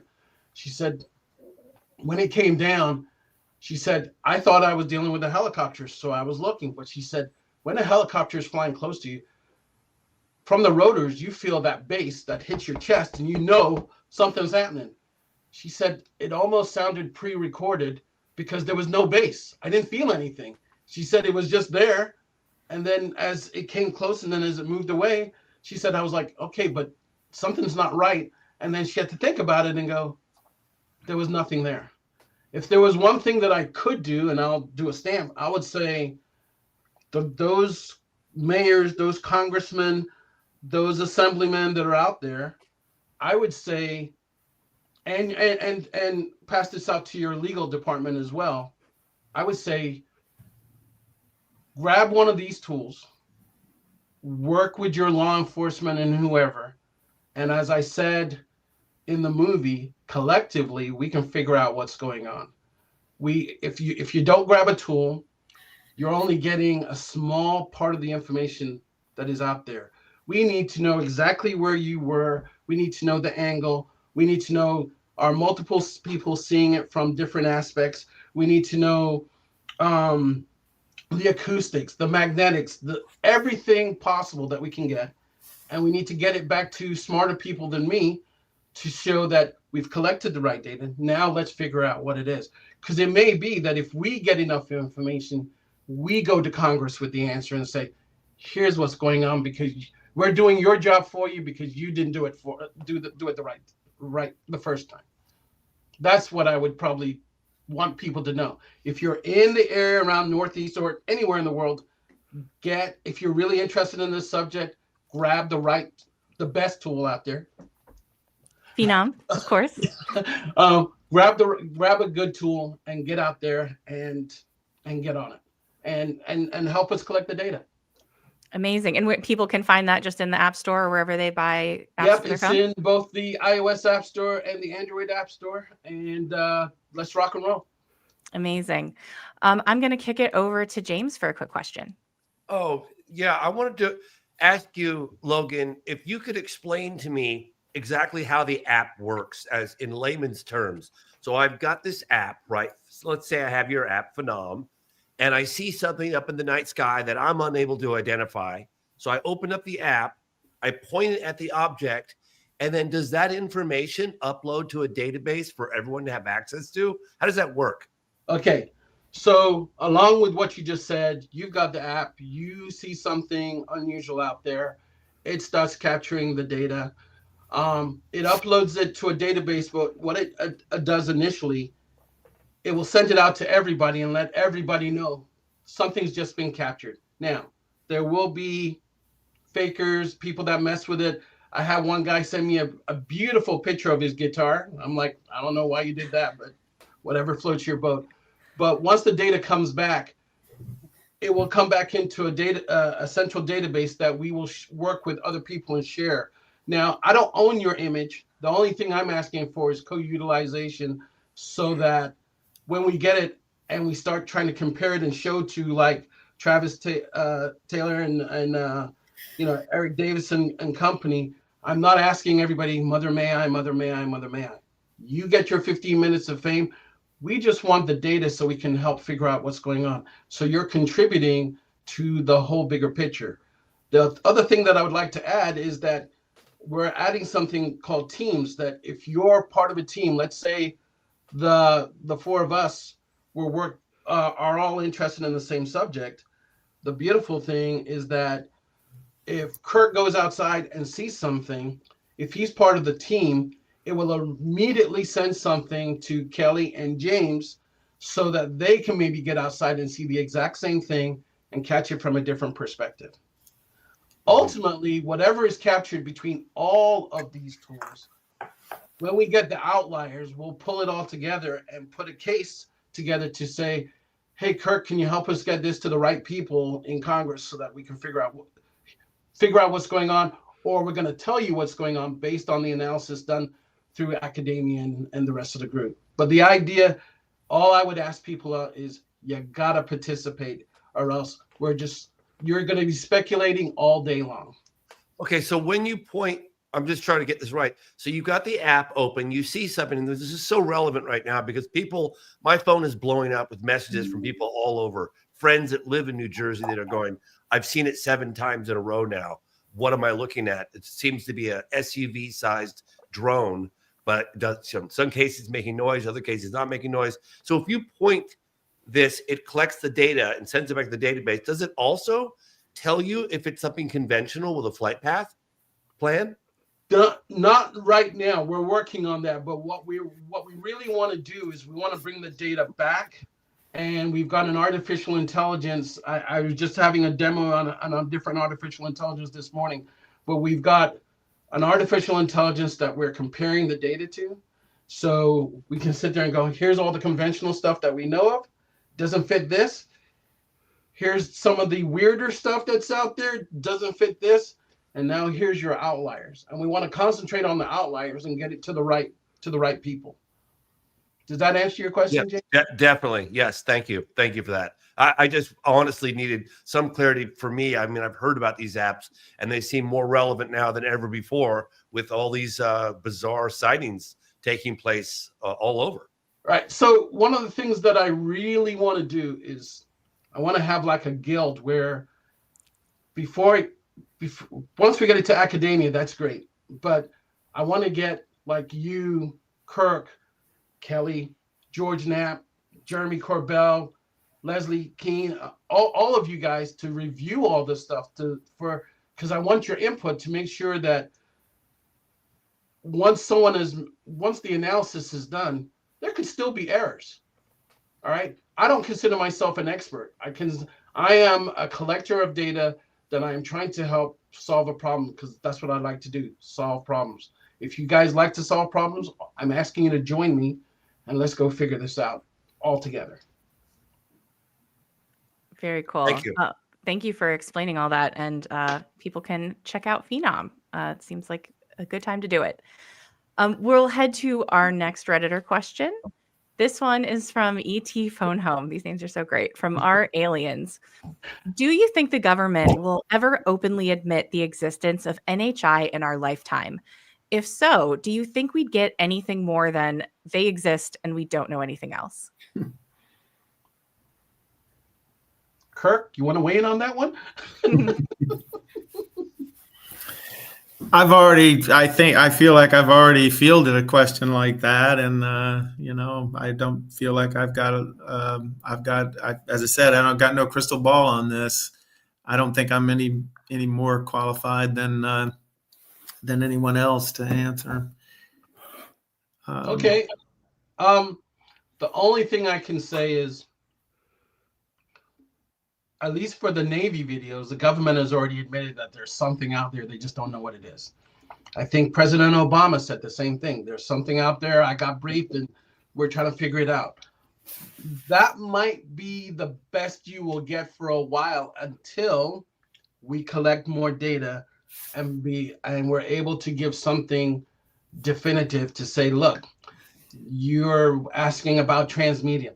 Here's the video of it actually entering the water, and here's another video of it coming out. And hey, we got 4 videos of it entering the water. That, that would be something that Congress would be like, okay, this is definitive. We see it. I've heard, I saw beings come out and whatever. Well, and I caveat this, if your electronics work, right. Get a picture, collect the sounds, everything. All that means something to us so that we can collectively put it together and figure out what's going on. Because without the public, I'm not saying anything ill of the government, but if the government doesn't know, the only other way they're going to figure out is by you telling them. And right now, it's been word of mouth. We need evidence. And we need, my app, when people used to ask me, I said, it's for the skeptics, the believers, and the in-betweeners. Okay? You're right. I keep using these quotes like, let's collaborate to graduate. Teamwork makes the dream work. All these things are trying to say, let's work together because it's the only way we're gonna figure things out. And then I want to be the first one to show up on Kirk's desk with, here you go. Let's go to the senators and go talk to them. Well, we want you to do that too. We'll get on that. Everybody download Phenom. We will go to our next Redditor question. This one comes to us from Philosophy Isn't Dead in Our Experiencers. In Chapter 8 of his book Imminent, Mr. Elizondo describes the following exchange with a Mr. Devin Woods, which is a pseudonym. He's a senior member of the DIA, ODNI, and formerly CIA. Quote, Lou, we already know what these things are, right? Have you read your Bible lately? You're opening a can of worms playing with this stuff. It's demonic. There is no reason we should be looking into this. We already know what they are and where they come from. They are deceivers, demons, end quote. Have you ever had a similar conversation with a senior official in regards to the UAP NHI topic? And moreover, do you have any reason to suspect that there exists evidentiary grounds for such a claim? Or, in your opinion, is it just as speculative as any other hypothesis? Thank you. I would say it's just as speculative as any hypotheses, but my family is very religious. And the way I see it, this is not like some horror show where you're dealing with demons or whatever. As far as I'm concerned, if you're facing evil, you don't bury your head in the sand. You investigate it and figure out how to beat it. And that's where my mental headset comes from. So if someone comes to me and said, you're dealing with demons, my first thing would be, how do you know? Show me. Give me the proof. Because they're going to be just as stuck as we are. Well, my family told me something too. For every argument that someone has, it's all speculative. So we'll all have the counter argument. Unless someone's really in the program and looking at all this stuff and whatever, they're probably the only ones that can tell us. But based on what I know, this is just another life form. And just because one looks like an angel and one looks like, what is it? The draconians are supposed to be like the lizard people, I guess. Just because they look a certain way doesn't mean that the draconians are evil and the angel looking ones are whatever. And we have to do the investigation and figure it out. And I wouldn't heed any of the demonic stuff at all. I would say when in the Bible, I think all it references is that God made other creatures. I don't know if these are those other creatures. All I know is that if we don't investigate, we won't find out. We won't know. We'll be left in the dark. That's the best I got. Thank you for that. I think Kirk has a comment to offer, and then we're going to kick a question over to James. Okay. Yeah, Kirk, what are your thoughts? Well, I thought I was maybe jumping ahead of James, but I'll just say that this, I think what Lou was referring to, if I'm not mistaken, in his book, is that, there are reports that there was a kind of a group, some suggested they were a very organized group of officers and, of military personnel in the Department of Defense who had some, I think, it is alleged, a religious-based view of the UAP phenomenon, and they did not, they were alleged to be, devoted to suppressing any inquiries about this phenomenon. On religious grounds, that these are, that these are satanic, demonic forces, and nobody should be paying any attention to it other than to, fight it or something. So I really personally don't know whether this has a basis in reality, but it's been alleged, and Lou is reporting on one, an encounter with someone that might reflect that.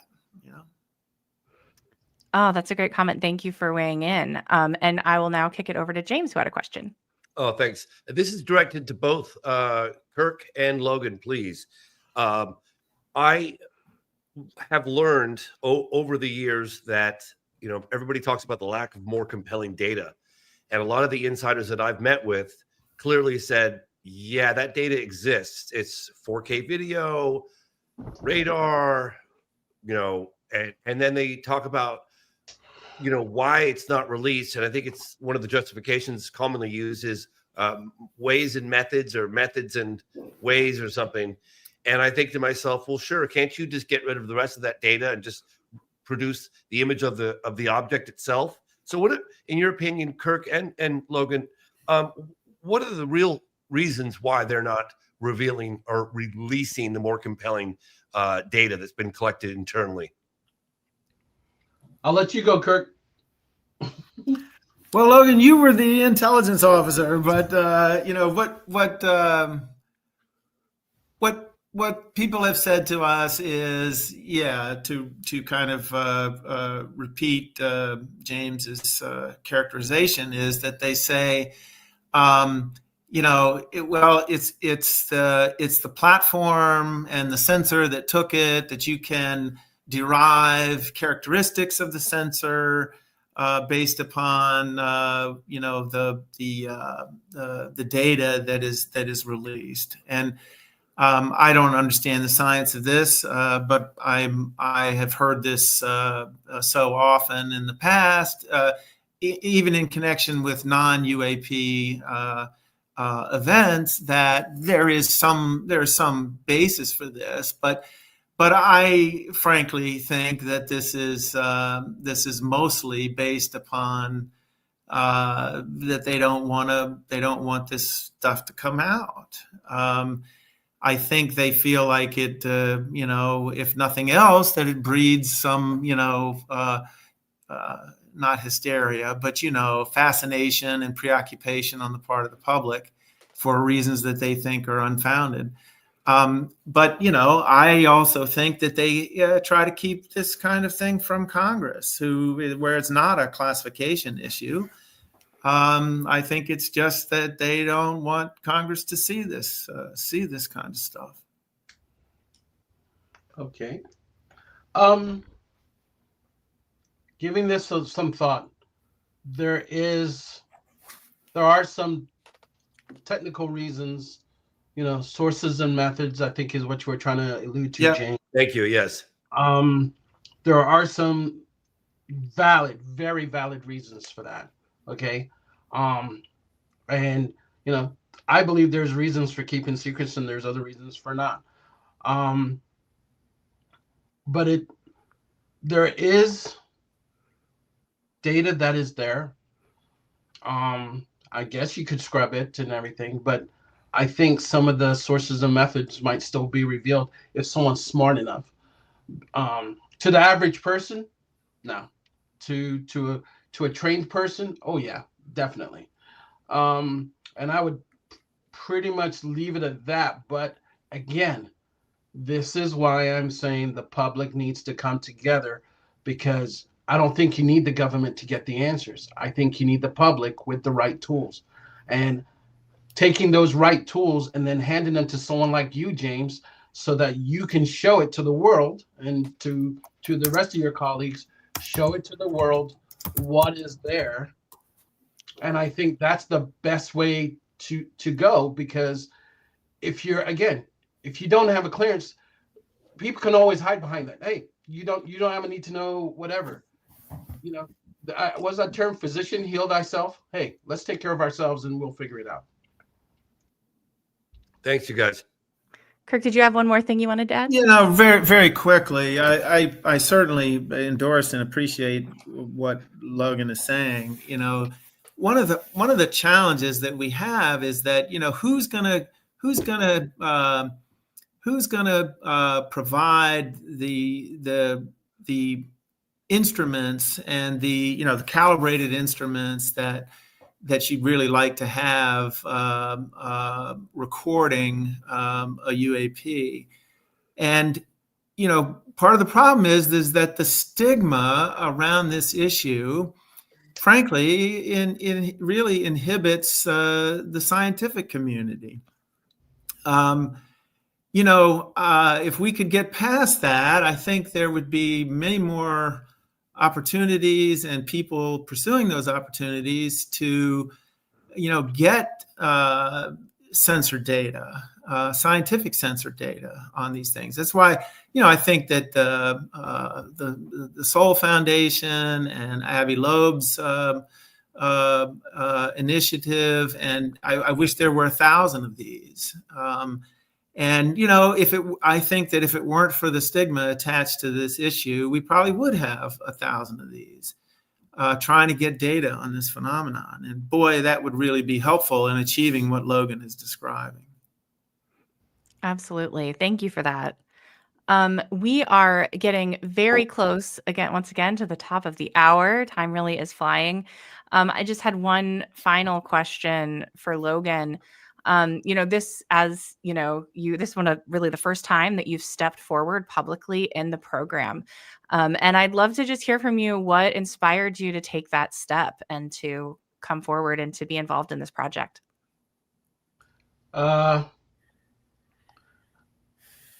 So I was at a conference and I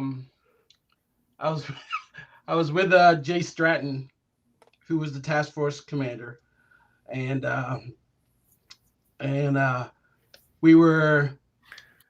he was talking, and a whole bunch of people just came to him and were asking him so many questions. And being the guy with the sense of humor that he has, he outed me. He pretty much he said, he goes, "Why are you asking me? Logan worked for me," and outed me. So everybody came to me, and then James and I started talking, and he just said, "Hey, what's your opinion on this?" And I was like, he said, "I just want to know, why do we do X, Y, Z? Why do we do it this way?" And I was like, those are good questions, legitimate questions that people should have asked and should know the answer to. So when James asked me to, and Leslie, I said, okay, why not? Let's give this a try and see if we can answer the right questions so people can put certain things into context, because a lot of people assume they know how the government works. And unless you're in the government, you have no idea. Unless you're in intelligence, unless you're an operator in an aircraft or on the ground, you don't have any idea. There's certain things that we have to do in a certain way. And yeah, some of them may be questionable, but at the end of the day, we have to walk home and feel like we did something right at the end of the day. And so this was me in this thing we call life. This is me stepping forward and doing my part. And you said that you were going to have to kill me afterwards, didn't you? Yes, I did. You were. Yet he was. I have one thing that I want to add before we talk to James. Yes, please. And that one thing is this.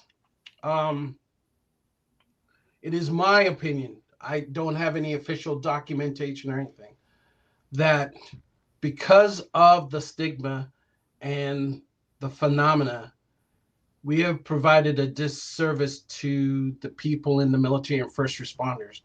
Because the moment they step forward, the ridicule and stuff that they are dealing with, they are having their own PTSD issues over this stuff. All right. First of all, they've got to deal with it internally. But what I'm trying to get across is that you don't know half the things that these guys have had to deal with before they've even gotten to you. And my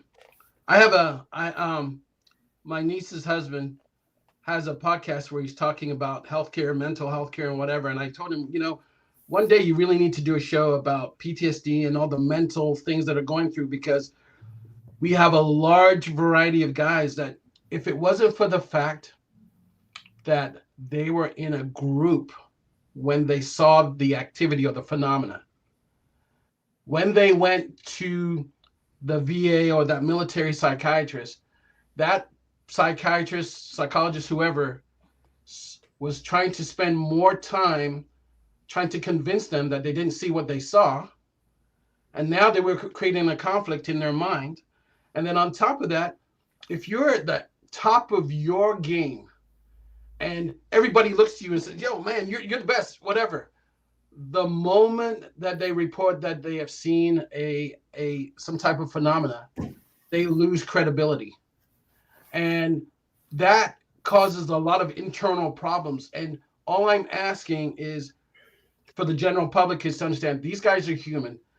Don't be like the vultures picking every meat off the bone and then just leaving them hanging, because these guys, some of us have done fine, but others, whatever it was, could have been so dramatic and so traumatic that it has left them broken and they need help. And I have another shirt here that's about suicide, about military people dying every 22 seconds or whatever. But really, all I'm asking is, as a human being, as a veteran, as a person in the world, have a heart and help them instead of just picking at them. All right, because they need help, and we have to be our brother's keeper. That's all I have. Well, thank you so much for that. Thank you for your service, and thank you for being here with us today, Logan. It's been a pleasure to talk to you. And I know I speak for the whole community. Kirk and Logan, thank you so much for coming forward and for spending all this time with us today and being so generous with your time. We are headed into our final hour of the live stream. We are going to be speaking with James Fox up next. But first, we are going to check out the trailer for the program. So we'll watch that now. 2017, the New York Times published a story exposing a secret government program investigating UFOs. That story was kind of a catalyst for a lot of things that have happened since. Members of Congress started to ask questions. Instruments report there is something there. There are flight characteristics that we can't explain. UAPs are unexplained. It's true. They need to be investigated. Here we are having a hearing where just a few years ago, we didn't even acknowledge that these things were real. Do you believe that our government is in possession of UAPs? Absolutely, based on interviewing over 40 witnesses over 4 years. You're telling me people have come forward claiming firsthand knowledge of craft of non-human origin? That's correct. We have sources who have asserted not only that there have been crashes, but there have been crash retrievals. Do we have the bodies of the pilots who piloted this craft? Biologics came with some of these recoveries, yeah. Were they human or non-human? Non-human. I'm sitting here today because the American people are being lied to. We are the American government, and we are open, and we're going to be open about this. What has been revealed: non-human intelligence exists. Non-human intelligence has been interacting with humanity. Is only part of the story. The pressure's on. The Pentagon, the CIA, they're going to have to answer the mail. Some are risking everything. Have you had incidences that have caused you to be in fear for your life? Yes, personally. To uncover the rest. What is being done to verify the assertion that the U.S. government has spaceships of non-human intelligence in their possession? That kind of revelation unearths people's beliefs. I would go to jail to say things that I've been exposed to in the program.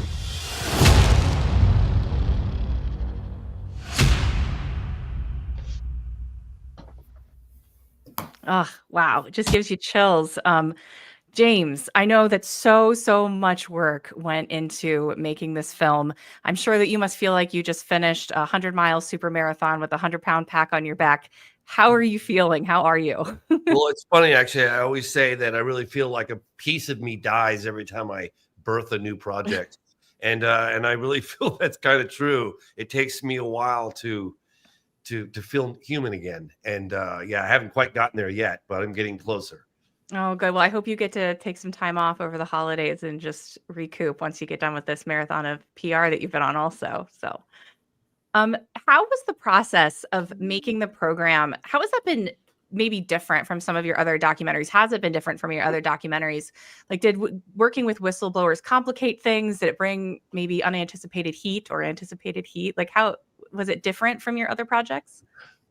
Yeah, for a number of reasons. I mean, one is, you're feeling pressure because everyone in the UFO community feel like things aren't happening fast enough. And as someone who's been investigating this, and I've got the films to prove it since I was in my 20s, we've had 3 congressional hearings in 3 years. That's a lot. We hadn't had one prior to that Andre Carson spearheaded for over 50 years. Not only that, but I'm suddenly in an arena where it's not just dealing with unknown objects in the sky, but potentially beings on the ground, crash recovery. I mean, this is like taboo topic, Roswell, aliens. I mean, that's a slippery slope, right? Contact. I mean, all these, close encounters of the third kind, very difficult, to prove. And I get it. Like the skeptics out there are going to have a field day with me, and I don't blame them. I get it. I really do. But I'm trying to take a level-headed approach and at least create what I consider is a very compelling body of data that something truly inexplicable seems to be going on, and that there's no smoke without fire. So, and I know that some of the things put forward in the film are going to be controversial.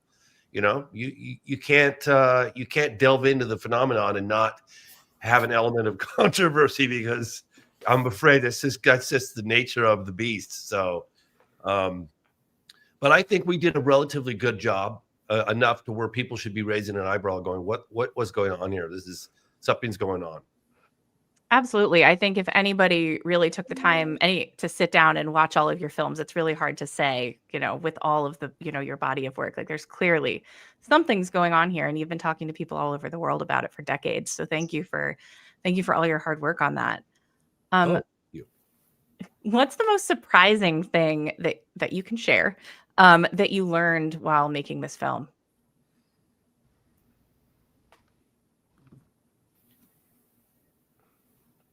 Probably that firsthand people have been meeting behind closed doors. Because, David Grush, as impressive as he is, and he's impressive, and he was doing his job when he went out to find out what the intel agencies really knew. Drew back the curtain, found allegedly the program, but imagining that there are first-handers meeting closed door meetings on the Hill, kind of learning that, not only just learning it, but believing that that's really happening. That's a bit of a shocker. So you mean specifically with their meeting with Congress people? Is that what you're saying? Select members, I guess. Yeah. I can't really give any specific names, Sure. but I mean, I met with a number of people on the inside that are still, I don't know what their position is as of right now, but at the time we're still connected. And they were saying, yeah, it's, we're meeting with first-handers or people that claim that they're first-hand witnesses. And that's just, to me, it's just, wow. I had to just wrap my mind around that. That's, it's exciting. It's a little scary, I guess. I'm concerned about,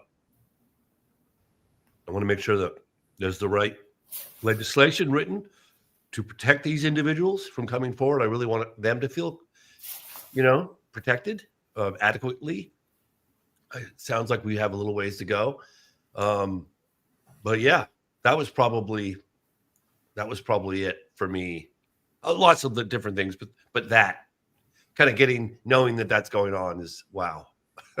Yeah, no, that's absolutely stunning. One of the voices that was also in the program that I wanted to find a small way to pull in as well was Hal Puthoff. And I have a couple of questions about that, but I think first we actually have a clip from the program, one more clip that features Hal Puthoff. We want to watch that. Stanford-trained PhD physicist Dr. Hal Puthoff has been involved in highly classified programs for the DoD and intelligence communities. Dr. Puthoff was senior advisor and contractor to a number of UAP programs for the Defense Intelligence Agency. I mean, I've signed security oaths, TS, SCI, Gamma, HCS, I mean, a whole line of things. Well, if you get access to this information and this information and this information and this information, you will not reveal it to the public. And if you do, you will go to jail. Sign the piece of paper, okay? Sign the piece of paper. So until there's some statement on high that somehow abridges that, no, for sure, I would go to jail to say things that I know, that I've been exposed to in the program. I love that. Yeah. It's so great that you got him. Obviously, he's been involved in the government's investigation of various, unknown and anomalous phenomena dating back to the Stargate project. I will say that I found some of his comments a little bit sobering, although, he has ventured this before, I think, at the first Soul Foundation Symposium. But he indicated that there have been discussions about disclosure in the past, but that basically that it was decided that it wasn't a good idea or it wasn't a good time. Based on the insiders that you've spoken to, what do you think needs to be different this time for us to cross the finish line? Or would you say, disclosure has happened and now it's just a matter of time? Like, where do you land on all of that? I'm looking on the wall behind me right now, and one of the acts that we decided to explore or include in the film is the politics of disclosure. I never really considered the complexities of it all and the potential impact that it would have on, let's say, organized religion, financial institutions. I don't know. For me, I used to always sort of think in the past, like, wow, it'd be so amazing to discover that we're not alone in the universe, and have this big kumbaya moment and group hug, and yay, it's so unifying to everybody. It'll be amazing. We'll finally see ourselves for who we really are, as one race, one species, one planet. Isn't that great? But as I've gotten more into my investigations,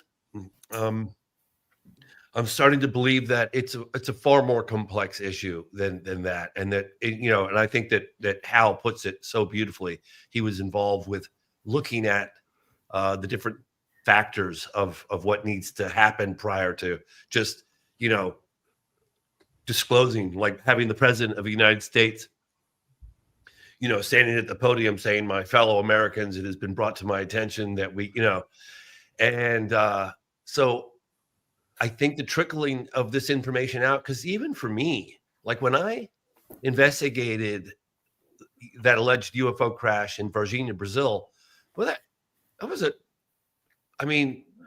to think that there are possibly live aliens walking around the town that got captured in this UFO crashes. I mean, that's just, if that happened, of course, obviously I'm convinced after years of investigating that it did happen, but boy, that's tough to process, even for me, who's been in the field for a long time now. I get it. I can imagine Joe Public coming to terms with that. Like, it's so left field, they wouldn't even know how to process it.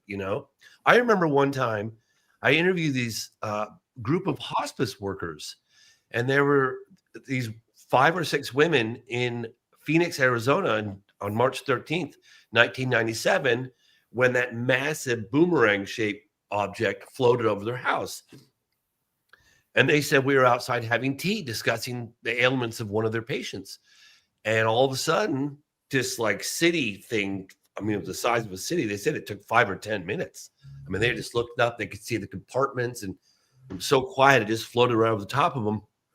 And then they went right back to their tea and their conversations. And I said, you didn't run inside your house, call 911, get the camera, get the car, chase after it? No, we didn't. Really?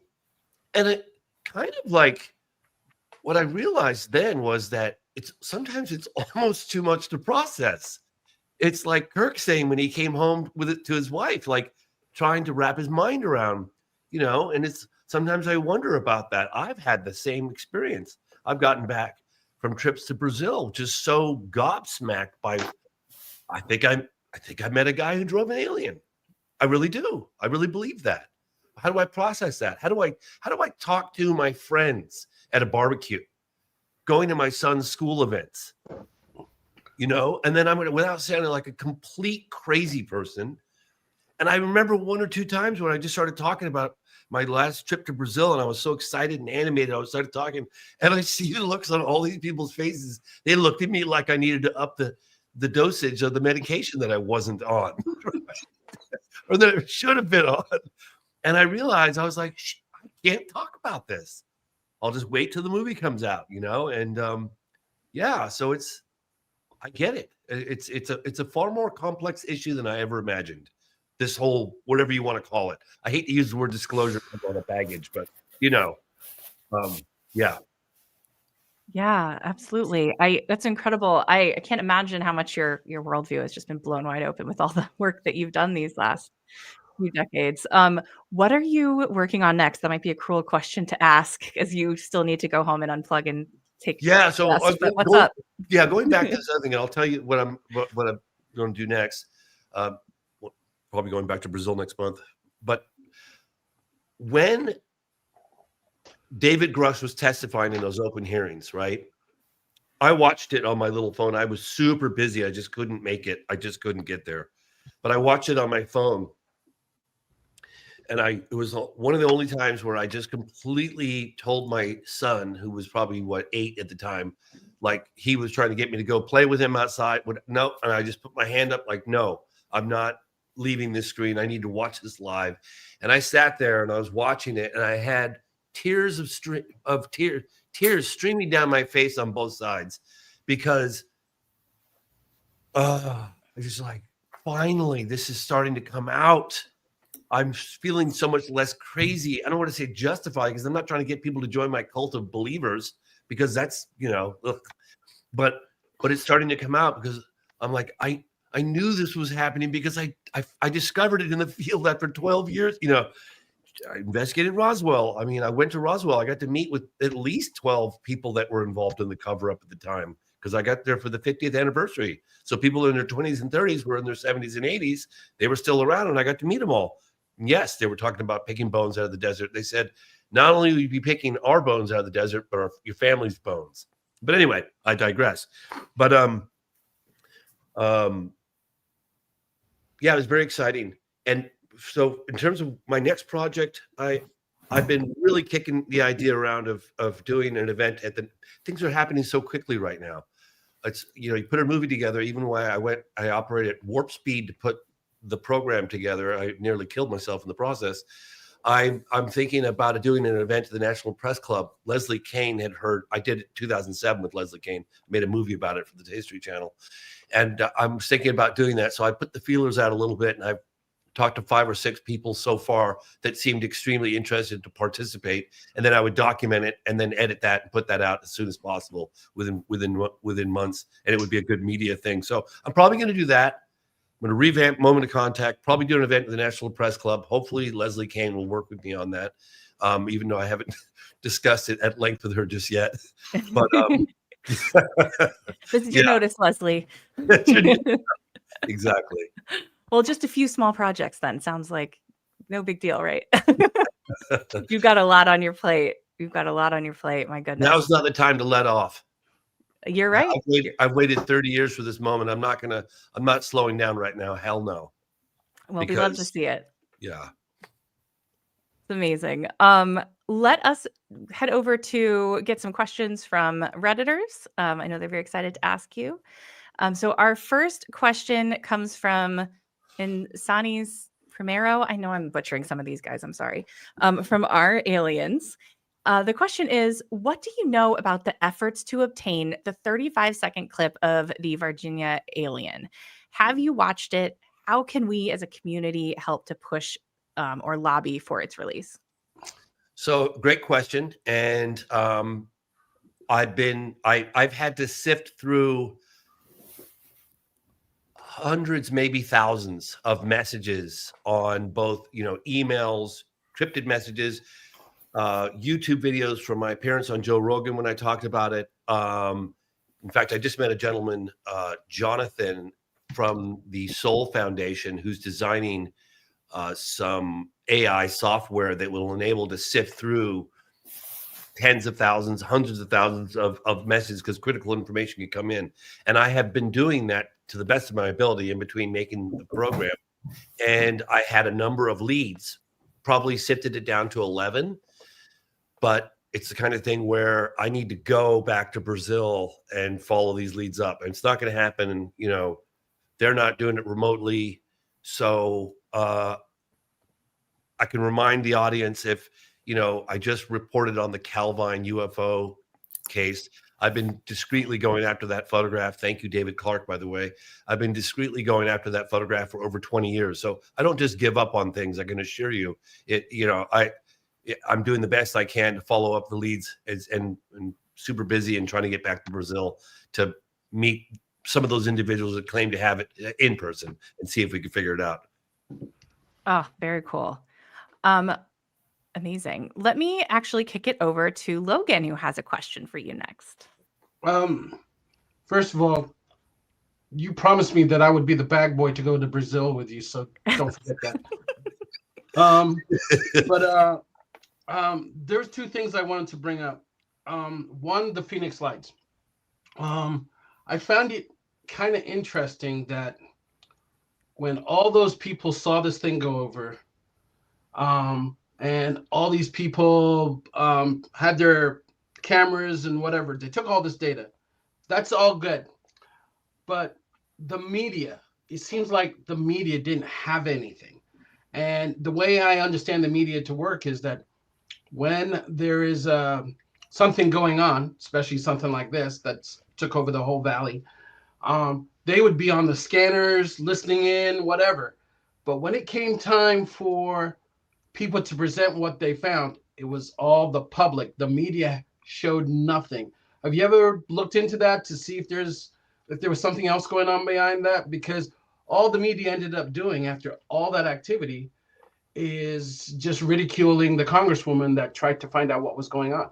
Yeah. So great point. And I remember the frustration, particularly when a couple months after the incident, the then governor, Five Simonton, rolled out one of his aides dressed in an alien suit and just, made light of the whole. I was in touch with many firsthand witnesses that were absolutely furious at that move. And unfortunately, the one councilwoman, Frances Barwood, who did put her neck out, and all she said at the time was, hey, let's launch an investigation. Let's figure out what people are claiming to have seen. She's not saying, hey, aliens have landed. That's all she was asking for, and she was lampooned in the media. They just tore her to bits. It was very, very unfortunate, and I don't think that she felt that Governor Fife Symington had her back at the time either. I know that he, I met with Fife Symington roughly almost 10 years later. And one of the ways I really feel that I got him to crack was that I've told the story once or twice, but it's really kind of funny actually, because I contacted one of his former constituents and a witness to the event, this woman, Stacy Rhodes. And I said, Stacy, you're not going to believe this. You're not going to believe who I'm going to meet with right now. And she goes, who? I said, Fife Symington, the former governor. Is there, is anything you'd like to say to him? She goes, you damn right I would. Like that. It had been almost 10 years and she was still living. So I said, well, hold on a second. Let me get my mic. Let me get my tape recorder. So I pulled the car over to the side of the road. I was driving down from Northern California to Santa Barbara to meet with him.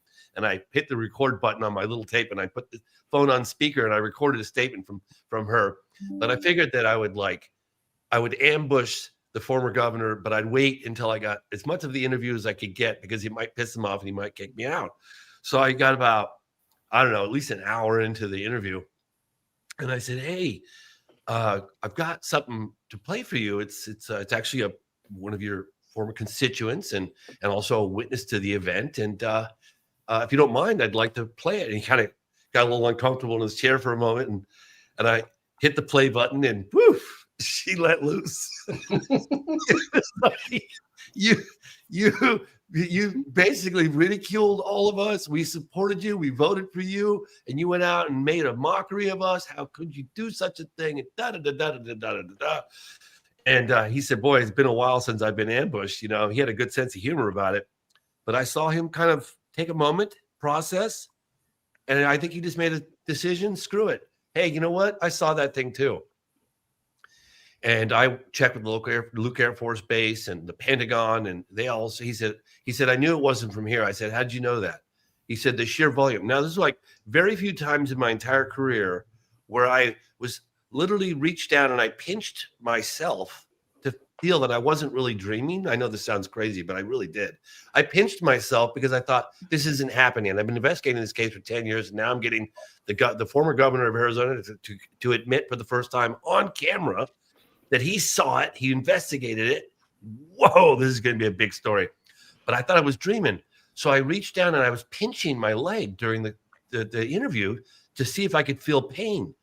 And then I was like, yeah, I can feel it. Yeah, I'm definitely not dreaming. I'm serious. I'm not making this up. I really was.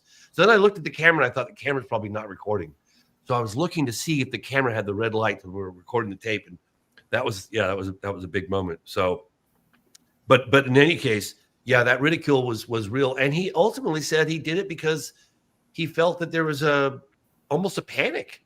Like people, like he wanted to add a moment of levity and panic. I don't know. Maybe he got a phone call saying, kill this story. Who knows? But that's what he told me. That's what to this day he maintains, that he did it because he wanted to like calm the public, calm everybody down, because it was getting pretty insane. Yeah. I have one more question for you, and this is dealing with NASA, because you were there for the NASA broadcast or meeting, whatever. That's when Bill Nelson said that there was a body in a box in a warehouse. Where was that warehouse? That box was somewhere. So I'm gonna say something. When the NASA probe was announced, everybody was all excited because they're like, NASA's got to be in there and whatever, and it started to proceed. And then someone on there made the recommendation that we need an app, something that we can use to capture all of this wonderful information. My phone, my email started blowing up like crazy. Logan, you got to get over to NASA. You got to give him, you got to do something. just do something, get it over there ASAP. So I'm trying everything, and I have some friends that knew some people at NASA, so they tried to work with me, and they came back and was like, they're not interested. And I was like, what? But everybody's been telling me that this is what they want. I've got something. I know there's others out there. What can we do? And they're like, it's not the right time. But based on your opinion, when you sat in on that meeting, what were you feeling? And where do you think NASA's really going to go with this? Because it seems to me like they're the outward pointing people about space and everything. And then, in my opinion, I felt like it was such a big letdown, not only because they didn't even engage me on the app and say, well, Mr. Logan, we'd like to entertain talking to you later about this, whatever. It was pretty much the Heisman.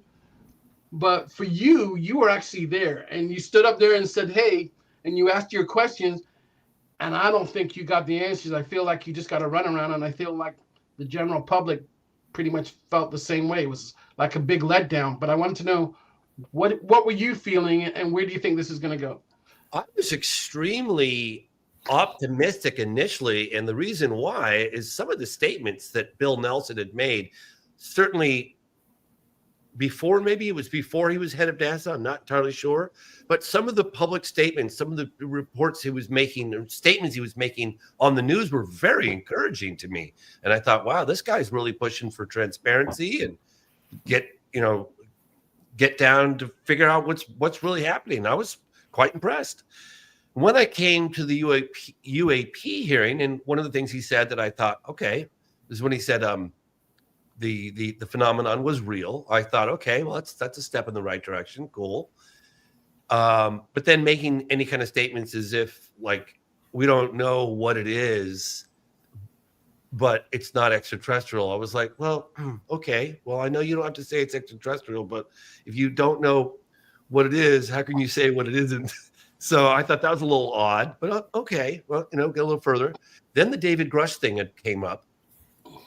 And I thought, hey, look, you got a super high level intel guy who testified to a bipartisan group of lawmakers under oath, okay, that, this crash retrieval program, yada, yada, yada exists. And, I think the appropriate response when asked about it considering that NASA was in the midst of investigating UAP in an official capacity with taxpayer money, trying to get to the bottom of what they know or what they don't know, that the appropriate answer would have been, we're in the midst ourselves of an investigation. We take allegations and claims like this seriously. We're in the process of vetting down this individual and following up on some of his some of his claims, and we'll report back at a later date.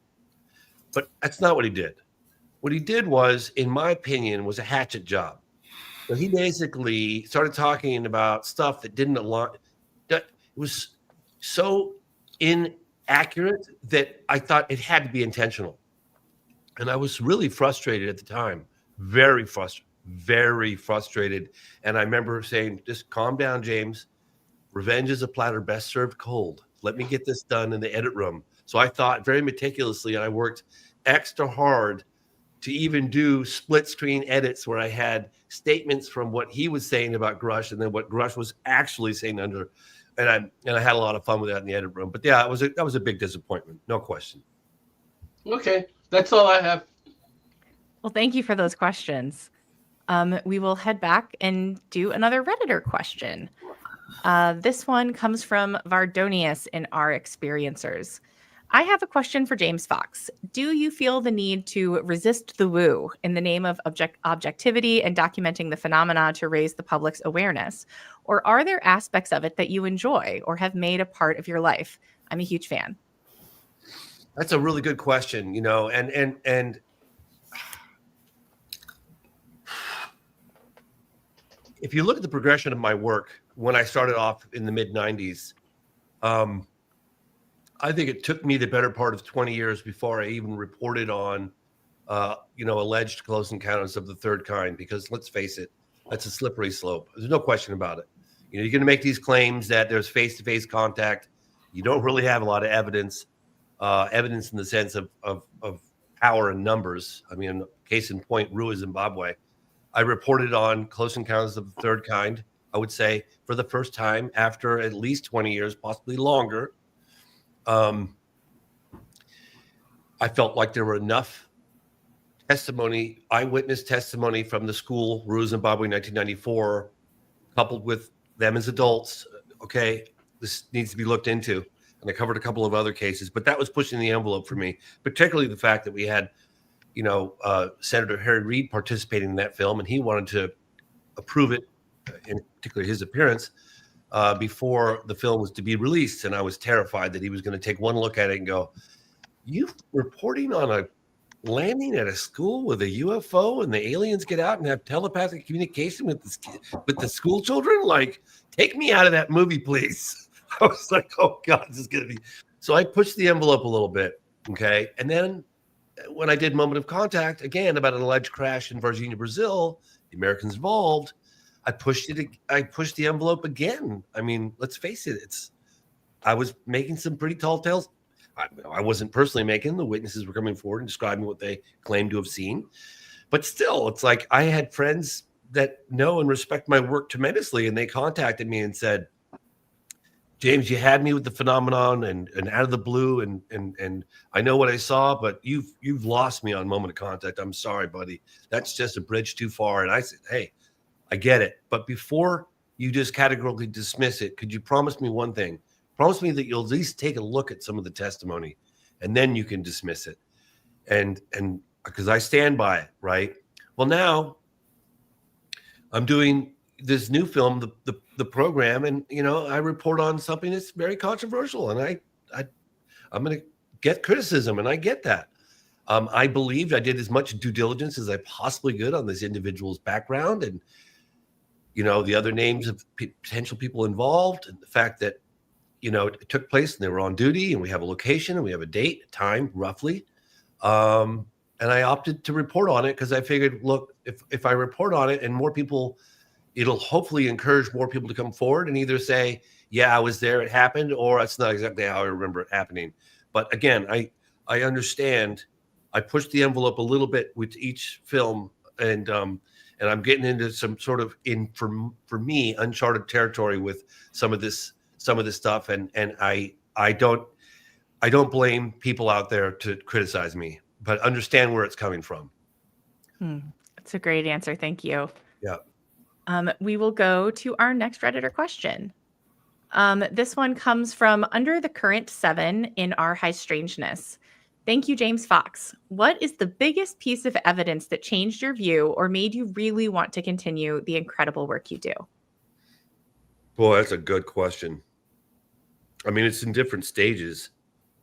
I would say one of the most profound moments for me was when and again, I'm not going to sit there and prove why I believe what I believe, but probably when I sat down with Military X in Brazil, and what I knew it took to get him to sit down with us, the years and years it took for our team, Marco Leal, thank you for that, that I'm looking into the eyes of a gentleman that I really believe drove an alien, and that was pretty intense.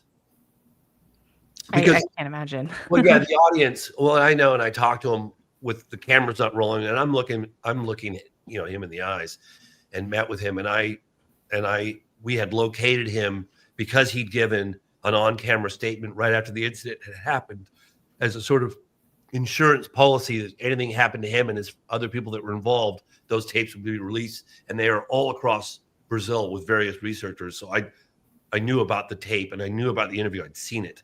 And so we, when we found this individual, and the individual said, "There's not all the money in the world is never going to get me to come forward," and then eventually we got him to give an anonymous, statement. That was pretty intense.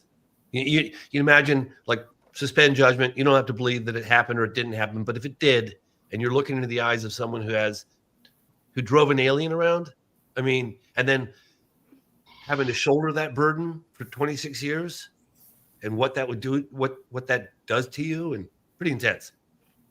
It is. I mean, just what you were talking about in terms of how just doing the work that you do kind of makes you live in two different worlds. And I can't imagine what it's like for somebody who's come face to face with something like that.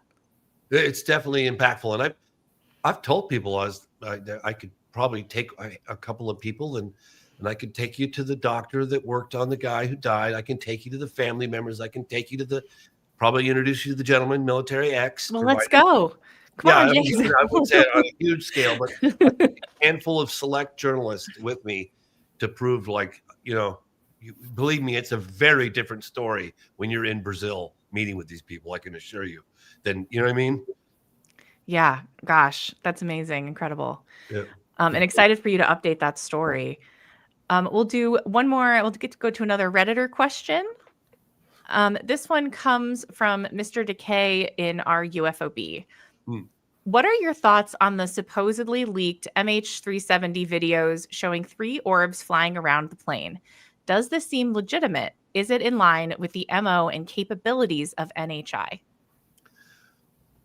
So what I have seen did not impress me at all. I did share that with a few people that I knew, and they were like, "This is not what it looks like if we really captured." So in my humble opinion, I think that's a fake. That's to me, and some people could be upset with me for taking that position, but that's what I believe. Okay. Well, thank you for letting us know your opinion. Absolutely. Yeah. I know that's one that lots of opinions out there. That's up there with the Nazca mummies and the ones I get yelled at about the most. I know people can criticize me.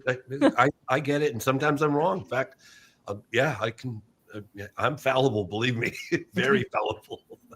Absolutely, I hear that. All right, we will head to our next Redditor question. This one comes from Project Magnet from our UFOs. Hey, James, greetings from Canada. Thanks for all the work you've done shining light on this subject. I've been hooked since out of the blue. I was hoping to get your thoughts on the divide between the attitudes of US and Canadian officials re the UFO subject. Canada's military/government seems pretty dug in their position that they don't see any of this as a threat or military concern. Whereas in the US, we're seeing a lot of intelligence officials, politicians, and military folks emphasizing their belief that there is a clear threat.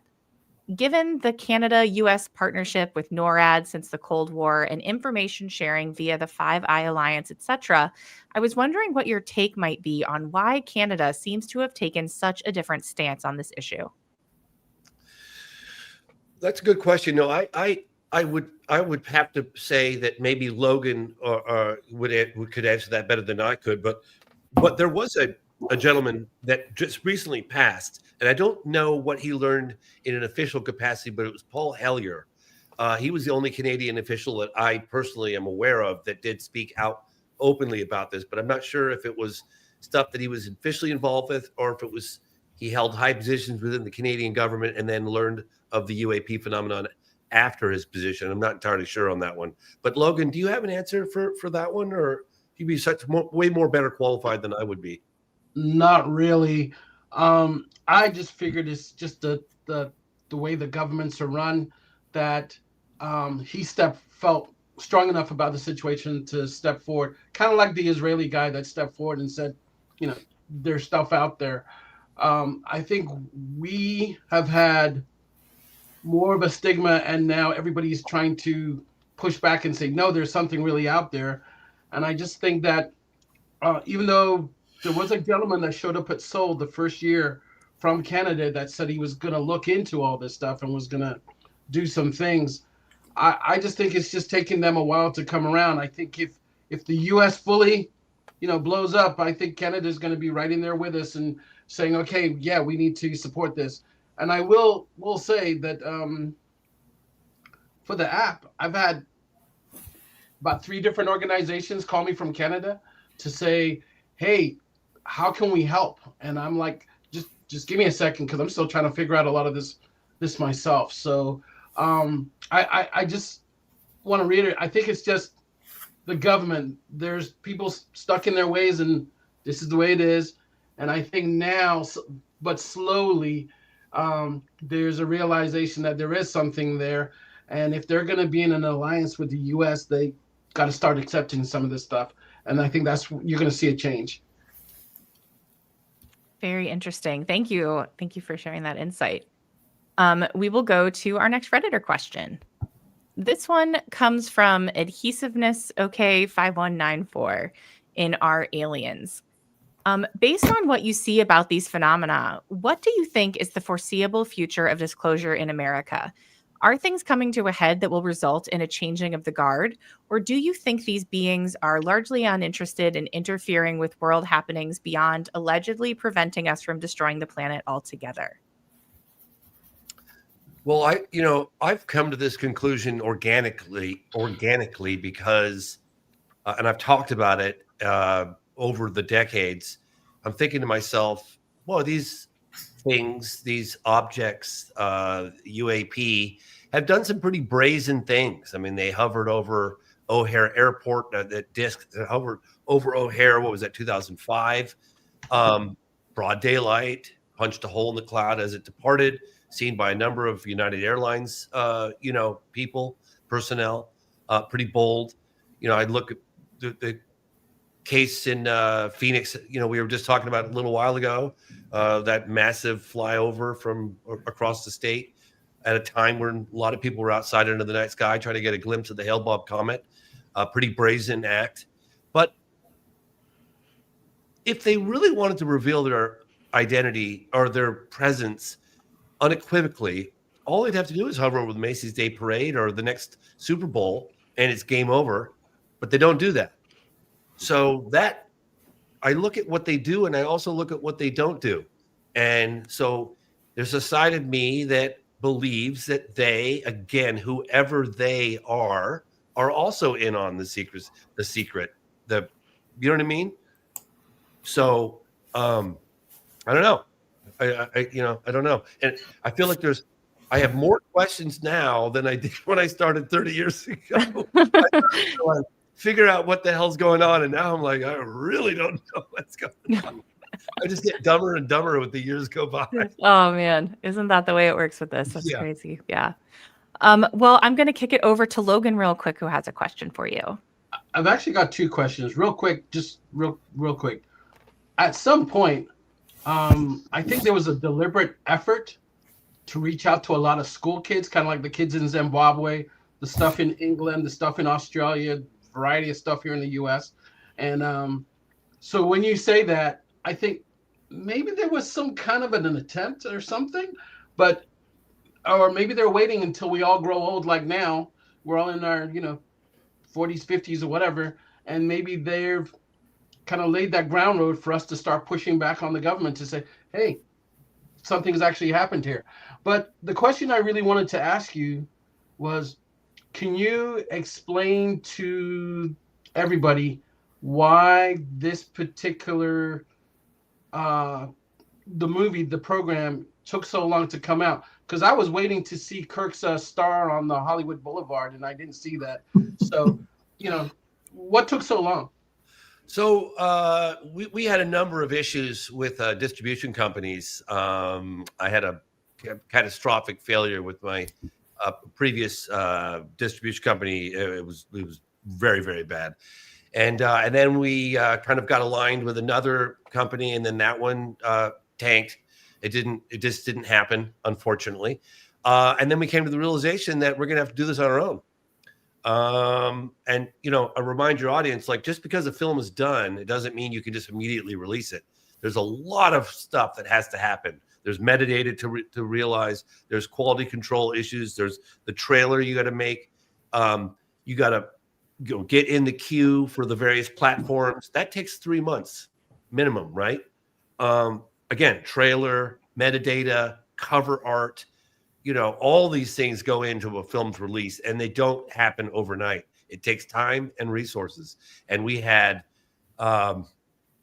also had some other issues. We had to go back to the drawing board and additional follow-up interviews. Like, for instance, Kirk decided to come forward. Thank you, Logan, for helping orchestrate that. So that meant that we had to go back to the sound design individual. Like, when the film's done, he does all the sound work, and then he spits out all the various stems, and then that has to be put together for the deliverables. It just takes time and resources, and that's one of the reasons why it took as long as it did. Like, let's say that Netflix wanted to buy it, right? One of the things that a lot of the people that we were entertaining, making sales to, was that if you want to sit on this film and release it in the spring of 2025, that's a non-starter. Like this film's coming out this year, and I think that put pressure.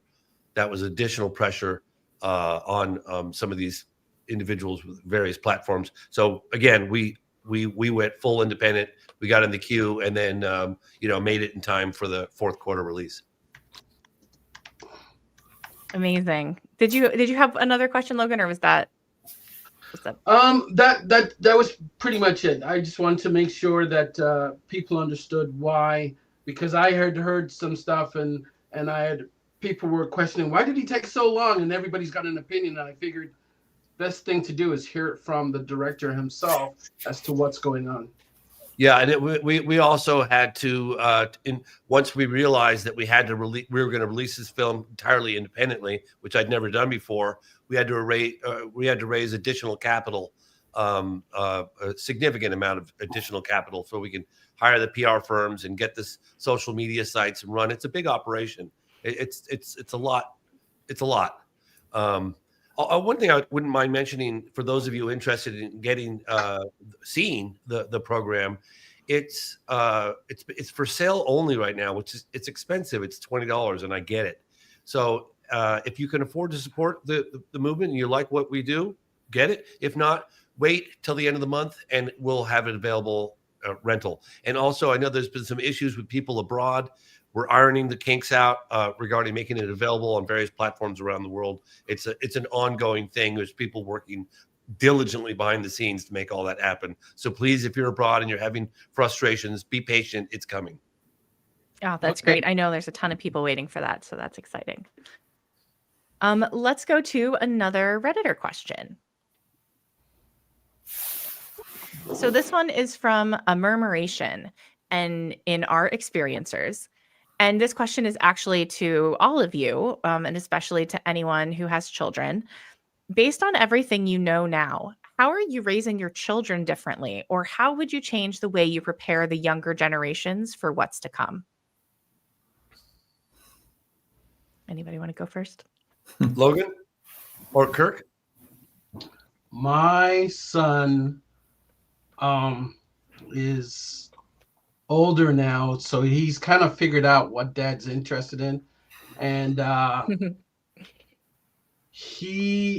wouldn't change the way I raised him or anything like that, because now he's more inquisitive about the world, and he's even sending me stuff on UAPs. I was like totally surprised. He's like, "Hey Dad, have you seen this? Hey, what about this? And why does this work this way?" And so he's asking a lot of those. He's asking the regular questions, and he's kind of looking into what else is there. It's no longer ask the question, the teacher gives an answer, and he's kind of like looking for the rest of the story. And I'm happy with the way things have turned out, and I hope he continues to progress in that manner. Awesome. Well, I will say I have 3 grown kids, or pretty grown, and it doesn't seem to really faze them. It's like, yeah, okay, Dad, and they're just going on with their lives, and I think they are more worried about where the country's headed, in any number of respects, than they are about aliens. But I also know that, we heard a story about one of the sources that Dave Grush, I think, has interviewed, or his team interviewed, who indicated that it just blew his mind about, he had 2 daughters or whatever, and how is he going to bring them up in this world, where non-human intelligence actually exists and comes here. So it's it's a very personal question, and I don't yet have a formed view on how I or anyone else should think about this, but it certainly is going to alter the trajectory of our society and our planet. Just don't know how. My son says that all of his other fellow students, because I was worried, like, I hope, people don't make fun of you because your dad investigates the crazy, and he says, no, the kids think it's really cool. so I thought that was kind of funny. And, sometimes my son will kind of speculate with me, like, Dad, I've been thinking about it. I think that, maybe some of them could be time travelers, and maybe they figured out a way. And I'm thinking, wow, I can't believe he's thinking about this, in a very matter of fact way. It's really sweet. It's like, they've accepted the fact that the phenomenon is real, and there's just speculation as to what's behind it. 100%. Right. Well, thank you all for sharing that. I really loved that question. I loved your answers. This really is changing the world that we live in, and it's really exciting to see how that's going to progress over time. We have just a few moments left. We're coming up to the top of the hour. I cannot believe how fast this has flown. I wanted to give all three of our guests an opportunity to offer any final thoughts, if you have any, for the Reddit community, everybody in the live stream. Kirk, do you want to start with you? Well, to everyone out there, lean in. If you are concerned about this issue and you want to see progress made on it, make your voices heard with your representatives and senators. Keep following this, and there may be reason for people to call on you to weigh in on legislation or whistleblower issues or whatever, and try to be active. That's all I would say. Perfect. Thank you so much. Logan, how about you? Do you have any final thoughts? Yes. By the way, before anybody forgets, don't forget that Kelly has something coming out too. So make sure you know about that, or remember about it. My big thing is participate. My push is we got to educate ourselves on the situation. Go way back when, up to current date.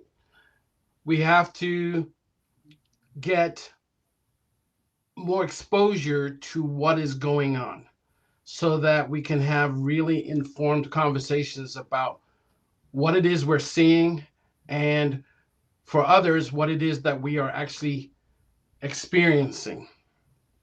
And then, so education, exposure, and then start participating. Use those apps, use those tools that are out there to get experience, so that when something does happen, like if you're going to use an app, don't go into the digital zoom. You keep it on the optical. If you're going to see something, lean up against a post so your hand stops shaking and whatever, so that we can get the best data possible. It's all, from my point of view, it's all about the collection of the data and making sure that it gets analyzed properly so we can get the information to the right people. So that's what I would push. And, try and have a healthy discussion about it, because regardless of if you want it or not, it's coming. Amazing. And for anybody who wants to support Logan and his work, he does have a GoFundMe. I think we can put that up on the screen. Yep, there it is. So make sure you check that out. Download Phenom on your phone, and you continue to support all the amazing work that Logan's doing. All right. And James, you are up. What are your final thoughts? Oh, my final thoughts are, this is a real grassroots effort that's taking place. I want to thank each and every one of you who particularly Andrea, who spearheaded this whole idea at the Soul Foundation, came up to me. Yeah, really want to thank her, and I want to thank the Reddit communities for helping put this together and all the work and time you put into making this happen. I really appreciate it. I know that the rest of us do. So thank you right there. And I don't think that it can be, the significance of contacting your representative can be overstated. I think it's really important that they hear from their constituents, that we support their efforts to keep holding the intel community's feet to the fire and find out like what they really know and when they knew it, and all of these things. What is it going to take to get the right legislation written that provides the potential whistleblowers with a level of comfort coming forward? So these are all things that are very important. And again, I think that it's the grassroots nature of what's happening is amazing. And I want to thank you guys all for helping make that happen. Yes, absolutely. Thank you, honestly, to Andrea, to all of the Reddit mods. There's literally been like 25 people working in the background, working very hard to make something like this look easy. It takes a ton of coordination. I've been really impressed with that team, and everything that we've been talking about today, about the need for collaboration and for all people from all walks of life, not just in the government, to be looking at this. I really want to thank the Reddit mods for leading from the front on that and showing what's possible when people come together to collaborate. I think it's really inspiring. Let's see, what else do we have? We are headed into the holiday season. And so obviously you're going to be seeing tons of family and friends. This is way more fun to talk about than politics. So, where you're able to start those conversations. And if people are showing interest, you can point them towards the program. Make sure that you check it out if you haven't seen it yet. It's phenomenal. I want to say thank you to all three of our guests, to Kirk and to Logan and to James. Thank you for being so incredibly generous with your time, both today, spending 3 whole hours with us. I know, you're very, very busy people with important jobs. Thank you for being here. Thank you for all that you do. And to James Fox in particular, thank you for your work. And, you've been a trailblazer in this field, and I just don't think we can thank you enough. So thank you to everyone. Thank you so much. Thank you. I really greatly appreciate it. All right. And thank you to everybody in the live stream. It's been so great to see everybody. I mean, we have had at points up to over 1,800 people watching this live, and I'm sure thousands and thousands more will watch as the day goes on. So thank you to everyone. And I hope everyone has a peaceful and joyful holiday season. Thank you for being here. Thanks so much. Thank you.